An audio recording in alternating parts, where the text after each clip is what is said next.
ಗಣಪತಿ ಮೆರವಣಿಗೆ ಜೊತೆಗೆ musical instrument ಇಟ್ಕೊಂಡ್ರೆ ಆಗೋದಿಲ್ಲ.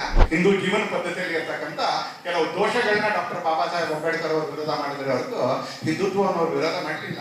ಅಕಸ್ಮಾತ್ ವಿರೋಧನೆ ಆಗಿದ್ರೆ ಸಂವಿಧಾನದ ಪುಟಗಳಲ್ಲಿ ಈ ದೇಶದ ಸಂಸ್ಕೃತಿಯ ಚಿತ್ರಗಳನ್ನ ವಾಕ್ಯಗಳನ್ನ ಅವರು ಬರೀತಾನೆ ಇರಲಿಲ್ಲ. ಭಾರತ ಬಹುತ್ವ ಅಲ್ಲ ಅಂತ ಕೇಳಿದ್ರೆ ಏಕದೇವ ಏಕಪ್ರವಾದಿ ಏಕಗ್ರಂಥ ಏಕ ಸತ್ಯ ಅಂತ ಹೇಳ್ತಕ್ಕಂಥವ್ರ ಜೊತೆ ಕೈ ಜೋಡಿಸ್ಬಿಟ್ಟೆ ಬಹುತ್ವ ಅಂತೀವಿ. ನಾವು ಶರೀಯತನ್ನ ಜಾರಿ ತರ್ತೀವಿ ಅಂತ ಹೇಳೋ ಜೊತೆಗೆ ಡಾಕ್ಟರ್ ಅಂಬೇಡ್ಕರ್ ಅವರನ್ನು ಒಪ್ಪುವಂತವ್ರು ಕೈ ಜೋಡಿಸಕ್ ಸಾಧ್ಯವೇ ಇಲ್ಲ.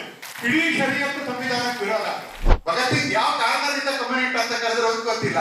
ದೇಶಕ್ಕೋಸ್ಕರ ಜೀವ ಕೊಟ್ಟಿದ್ದಾರೆ. ಕಮ್ಯುನಿಸ್ಟ್ ಏನಾದ್ರು ದೇಶಕ್ಕೋಸ್ಕರ ಜೀವ ಕೊಡ್ತಾರೆ. ನಮ್ಮ ಮನಸ್ಸುಗಳನ್ನ ಎಡಪಂಥೀಯ ವ್ಯಕ್ತಿಗಳಿಗೆ ಔಟ್ಸೋರ್ಸ್ ಮಾಡ್ಬಿಟ್ಟಿದ್ದಾರೆ ಕರ್ನಾಟಕದಂತ ರಾಜ್ಯಗಳು. ಕೆಲವು ರಾಜಕಾರಣಿಗಳಿಗೆ ಮತ್ತು ಕೆಲವು ಸಂಘಟನೆಗಳಿಗೆ ಬುದ್ಧ ಬಸವ ಡಾಕ್ಟರ್ ಅಂಬೇಡ್ಕರ್ ಏನ್ ಹೇಳಿದ್ರು, ಒಂದ್ಸಲಿ ನಾನು ಕಾಪಿರ ಪುಸ್ತಕ ಓದ್ಬಿಟ್ರೆ ಆಧಾರ ಸಹಿತವಾಗಿರೋದು ಅವರು ತಮ್ಮ ತನಕ ಅಂಬೇಡ್ಕರ್ ಹೊಂದೋದಿಲ್ಲ ಅಂತ ತೀರ್ಮಾನ ಮಾಡ್ಕೊಂಡ್ಬಿಟ್ಟಿರ್ತಾರೆ ವೈಚಾರಿಕವಾಗಿ ಪ್ರಾಮಾಣಿಕರಾಗಿ. ಭಾರತದ ಸಂವಿಧಾನ ರಚನಾ ಸಭೆಯ ಚರ್ಚೆಗಳು ಇದನ್ನ ಯಾರು ಅಲ್ಲಗಳೆಯಕ್ಕಾಗಲ್ಲ. ಯಾಕಂದ್ರೆ ಇವೆಲ್ಲ ಮಿನಿಟ್ಸ್ ಆಫ್ ದ ಮೀಟಿಂಗ್.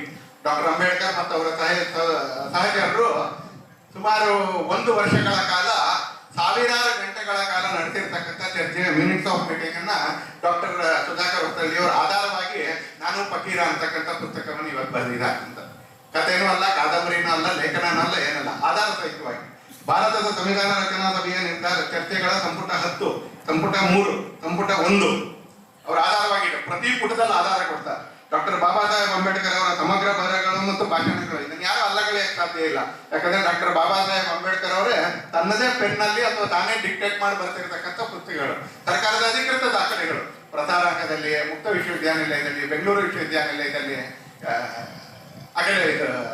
ರಾಷ್ಟ್ರೀಯ ಸಾಹಿತ್ಯ ಪರಿಷತ್ನಲ್ಲಿ, NCERT-ಯಲ್ಲಿ ಪ್ರಕಟ ಆಗಿರ್ತಕ್ಕಂಥ ಡಾಕ್ಟರ್ ಬಾಬಾ ಸಾಹೇಬ್ ಅಂಬೇಡ್ಕರ್ ಅವರ ಸಮಗ್ರ ಬರಹಗಳು ಮತ್ತು ಭಾಷಣಗಳ ಸಂಪುಟ 18, ಸಂಪುಟ 22, ಸಂಪುಟ 20 ಈ ತರ, ಹಾಗೆ epigraphy, introduction to constitution of India, ಈ ತರದ 10 ಪುಸ್ತಕಗಳನ್ನ ಮತ್ತು ಉಳಿದ ಲೇಖಕರುಗಳು ಬರೆದಿರ್ತಕ್ಕಂಥ 10 ಪುಸ್ತಕಗಳನ್ನ ಇಟ್ಕೊಂಡು ಇವತ್ತು ಡಾಕ್ಟರ್ ಅಂಬೇಡ್ಕರ್ ಅವ್ರನ್ನ ನಿಜಕ್ಕೂ ಅರ್ಥ ಮಾಡ್ಕೊಳ್ಬಹುದಾಗಿರ್ತಕ್ಕಂಥ ರೀತಿಯಲ್ಲಿ ನಾನು ಫಕೀರ ಅಂತಕ್ಕಂಥ ಪುಸ್ತಕವನ್ನು ಇವತ್ತು ಅವ್ರು ಬರೆದಿದ್ದಾರೆ ಡಾಕ್ಟರ್ ಸುಧಾಕರ್ ಹೊಸಳ್ಳಿ ಅವರು. ಕರ್ನಾಟಕದಲ್ಲಿ ಕಳೆದ 8 ವರ್ಷಗಳಿಂದ ಬಹುದೊಡ್ಡದಾಗಿರ್ತಕ್ಕಂಥ ಒಂದು ಬೌದ್ಧಿಕ ಮಂಥನ ನಡೀತಾ ಇದೆ. ಹೇಗೆ ಪೌರಾಣಿಕ ಕಾಲದಲ್ಲಿ ಅಮೃತ ಮಂಥನ ನಡೀತೋ, ಆ ಅಮೃತ ಮಂಥನದಲ್ಲಿ ದೇವರು ಮತ್ತು ರಾಕ್ಷಸರ ಮಧ್ಯದಲ್ಲಿ ನಡೀತು. ಆರಂಭದಲ್ಲಿ ವಿಷನೇ ಹುಟ್ಟಿತ್ತು. ಶಿವ ಬಂದ ಹಲವನ್ನು ಕುಡಿದಾಯ್ತು. ಯಾಕಂದ್ರೆ ಜಗತ್ತಿಗೆ ಆ ವಿಷ ಹೋಗ್ಬಾರ್ದು ಅಂತ ಶಿವ ಅದನ್ನು ಕುಡ್ದ. ಹಾಗಾಗಿ ಅವ್ನು ನೀಲಕಂಠ, ವಿಷ ಕುಡ್ದಿದ್ರಿಂದ ನೀಲಕಂಠ. ಆದ್ರೆ ಆ ವಿಷ ಮುಗಿದ ಮೇಲೆ ಅಮೃತ ಬರಕ್ಕೆ ಅಂತ ಆರಂಭ ಆಯ್ತು. ಆ ಅಮೃತ ಇವತ್ತಿಗೂ ಕೂಡ ಜಗತ್ತಿನ ತನ್ನದೇ ಆಗಿರ್ತಕ್ಕಂಥ ಧಾರ್ಮಿಕ ಪ್ರಭಾವವನ್ನು ಹೊಂದಿದೆ. ಹಾಗೆ ಕರ್ನಾಟಕದಲ್ಲಿ ಕಳೆದ 8 ವರ್ಷಗಳಿಂದ ಬಹಳ ದೊಡ್ಡ ಪ್ರಮಾಣದಲ್ಲಿ ಒಂದು ಬೌದ್ಧಿಕ ಮಂಥನ ನಡೀತಾ ಇದೆ. ಅದಕ್ಕೆ ನಾನು ಎಲ್ಲ ಪತ್ರಿಕೆಯ ಸಂಪಾದಕರಿಗೂ ಧನ್ಯವಾದ ಹೇಳ್ತೀನಿ. ಯಾಕಂದ್ರೆ ಅವರ ಮಧ್ಯಪುಟಗಳನ್ನ ತಮ್ಮ ನಿಲುವಿನ ಲೇಖನಗಳ ಜೊತೆಗೆ ತಮ್ಮ ವಿರುದ್ಧ ನಿಲುವಿನ ಲೇಖನಗಳಿಗೂ ಜಾಗ ಕೊಡ್ತಾ ಇದ್ದಾರೆ. ಅನೇಕ ಕಾಲಮಿಸ್ಟ್ಗಳು, ಸುಧಾಕರ್ ಹೊಸಳ್ಳಿ ತರದ ಅನೇಕ ಕಾಲಮಿಸ್ಟ್ಗಳು, ಸ್ತಂಭಕಾರರು, ಅವರು ರೆಗ್ಯುಲರ್ ಆಗಿ ಈ ಎಲ್ಲ ಪತ್ರಿಕೆಗಳ ಮುಖಾಂತರ ಇವತ್ತು ಈ ಬೌದ್ಧಿಕ ಮಂಥನ ಏನಿದೆ, ಚರ್ನಿಂಗ್ ಅಂತ ಏನು ಇಂಗ್ಲಿಷ್ ಅಲ್ಲಿ ಕರಿತೀವಿ, ಆ ಬೌದ್ಧಿಕ ಮಂಥನವನ್ನು ಅವರೆಲ್ಲರೂ ಕೂಡ ಮಾಡ್ತಾ ಇದ್ದಾರೆ ಅಂತಾನೆ. ಹಾಗಾಗಿ ಇವತ್ತು ಗಂಟಲೇ ದೇವರು ಅನ್ಕೊಂಡಿರ್ತಕ್ಕಂಥ, ಗಂಟ್ಲೆ ಸಾಮರ್ಥ್ಯ ಅಂತ ಅನ್ಕೊಂಡಿರ್ತಕ್ಕಂಥ ಅನೇಕ ಗಂಟ್ಲೆಗಳಿಗೆ ಶಾಶ್ವತವಾಗಿರ್ತಕ್ಕಂಥ ವಿಶ್ರಾಂತಿ ಸಿಕ್ಕಿದೆ ಅಥವಾ ತಾತ್ಕಾಲಿಕವಾಗಿರ್ತಕ್ಕಂಥ ವಿಶ್ರಾಂತಿ ಸಿಕ್ಕಿದೆ. ಯಾಕಂದ್ರೆ ಅವ್ರ ಗಂಟ್ಲಿನಲ್ಲಿ ಶಬ್ದ ಇತ್ತೇ ಹೊರತು ಅಥವಾ ಸೌಂಡ್ ಇತ್ತೇ ಹೊರತು, ವಾಲ್ಯೂಮ್ ಇತ್ತೇ ಹೊರತು ಅದರಲ್ಲಿ ತರ್ಕ ಇರಲಿಲ್ಲ, ಅದರಲ್ಲಿ ಭಾವನೆ ಅಂತ ಮೊದಲೇನೆ ಇರಲಿಲ್ಲ. ಹಾಗೆ ಬೌದ್ಧಿಕ ಮಂಥನದಲ್ಲಿ ಉದಾಹರಣೆಗೆ ಸಂವಿಧಾನದ ತಿದ್ದುಪಡಿ, ಅದನ್ನ ರಾಜಕೀಯ ಪಕ್ಷಗಳು ಕೂಡ ಕಳೆದ 2-3 ವರ್ಷಗಳಿಂದ ತುಂಬಾ ಉಪಯೋಗಿಸಿದ್ರು. ನಿಧಾನಕ್ಕೆ ಅದರ ವಾಯ್ಸ್ ಕಡಿಮೆ ಆಗೋಯ್ತು. ಯಾಕಂದ್ರೆ ಯಾವಾಗ ಸಂವಿಧಾನ ತಿದ್ದುಪಡಿ ಯಾವ್ಯಾವ ಪ್ರಧಾನಮಂತ್ರಿಗಳ ಕಾಲದಲ್ಲಿ ಯಾವ್ಯಾವ ಕಾರಣಕ್ಕಾಯ್ತು ಅನ್ನೋದು ನಿಧಾನಕ್ಕೆ ಹೊರಗಡೆ ಬಂತು. 1955 ಇಸ್ವಿಯ ಆರಂಭದಲ್ಲೇ ಸಂವಿಧಾನ ತಿದ್ದುಪಡಿ ಹೇಗೆ ಪತ್ರಿಕೆಗಳ ಕತ್ತನ್ನ ಹಿಂದಕ್ಕೆ ಹಾಕ್ಲಿಕ್ಕೆ ಸಂವಿಧಾನ ತಿದ್ದುಪಡಿಯನ್ನು ನಡೆಸಿದ್ರು ಅಂತ ಬಂತ. ಯಾವ ಡಾಕ್ಟರ್ ಬಾಬಾ ಸಾಹೇಬ್ ಅಂಬೇಡ್ಕರ್, ಭಾರತ ರತ್ನ ಡಾಕ್ಟರ್ ಬಾಬಾ ಸಾಹೇಬ್ ಅಂಬೇಡ್ಕರ್, ಸಂವಿಧಾನ ಶಿಲ್ಪಿ ಭಾರತ ರತ್ನ ಡಾಕ್ಟರ್ ಬಾಬಾ ಸಾಹೇಬ್ ಅಂಬೇಡ್ಕರ್ ಯಾವ ಕಾರಣಗಳಿಗೆ ಸಂವಿಧಾನ ರಚನೆ ಆಗ್ತಾ ಇರ್ಬೇಕಾದ್ರೆ ಸೆಕ್ಯುಲರಿಸಮ್ ಅನ್ನುವಂತ ಶಬ್ದವನ್ನ ಆದ್ಯಂತವಾಗಿ ವಿರೋಧ ಮಾಡಿದ್ರು. ನಮ್ಮ ಮತ್ತೊಂದಲ್ಲಿ ಅದನ್ನ ಅಂಡರ್ಲೈನ್ ಮಾಡಿ ಹೇಳ್ತೀನಿ, ಯಾಕಂದ್ರೆ ಆಧಾರ ಇದೆ, ಹಾಗಾಗಿ ಅಂಡರ್ಲೈನ್ ಮಾಡಿ ಹೇಳ್ತೀನಿ ಅಂತಲ್ಲಿ. ಸೆಕ್ಯುಲರಿಸಮ್, ಜಾತ್ಯತೀತವಾದ ಅಂತಕ್ಕಂಥ ಶಬ್ದವನ್ನ ಆದ್ಯಂತವಾಗಿ ಡಾಕ್ಟರ್ ಬಾಬಾ ಸಾಹೇಬ್ ಅಂಬೇಡ್ಕರ್ ಸಹಿತ ಅನೇಕ ಜನ ವಿರುದ್ಧ ಮಾಡಿದ್ರು. ಅದನ್ನ ತುರ್ತು ಪರಿಸ್ಥಿತಿಯಲ್ಲಿ ತಂದ್ರು. ಯಾವ ಸೋಷಿಯಲಿಸಮ್ ಅಂತಕ್ಕಂಥ ಶಬ್ದವನ್ನ, ಸಮಾಜವಾದ ಅಂತಕ್ಕಂಥ ಶಬ್ದವನ್ನ ಭಾರತ ರತ್ನ ಡಾಕ್ಟರ್ ಬಾಬಾ ಸಾಹೇಬ್ ಅಂಬೇಡ್ಕರ್ ಅವರು, ಸಂವಿಧಾನ ಶಿಲ್ಪಿ ಡಾಕ್ಟರ್ ಬಾಬಾ ಸಾಹೇಬ್ ಅಂಬೇಡ್ಕರ್ ಅವರು, ನಾವು ಯಾವುದೇ ಸಿದ್ಧಾಂತವನ್ನ ದೇಶದ ಮೇಲೆ ಹೇರಬಾರ್ದು. ಅದು ಆರ್ಥಿಕ ಇರ್ಬೋದು, ವೈಚಾರಿಕ ಇರ್ಬೋದು.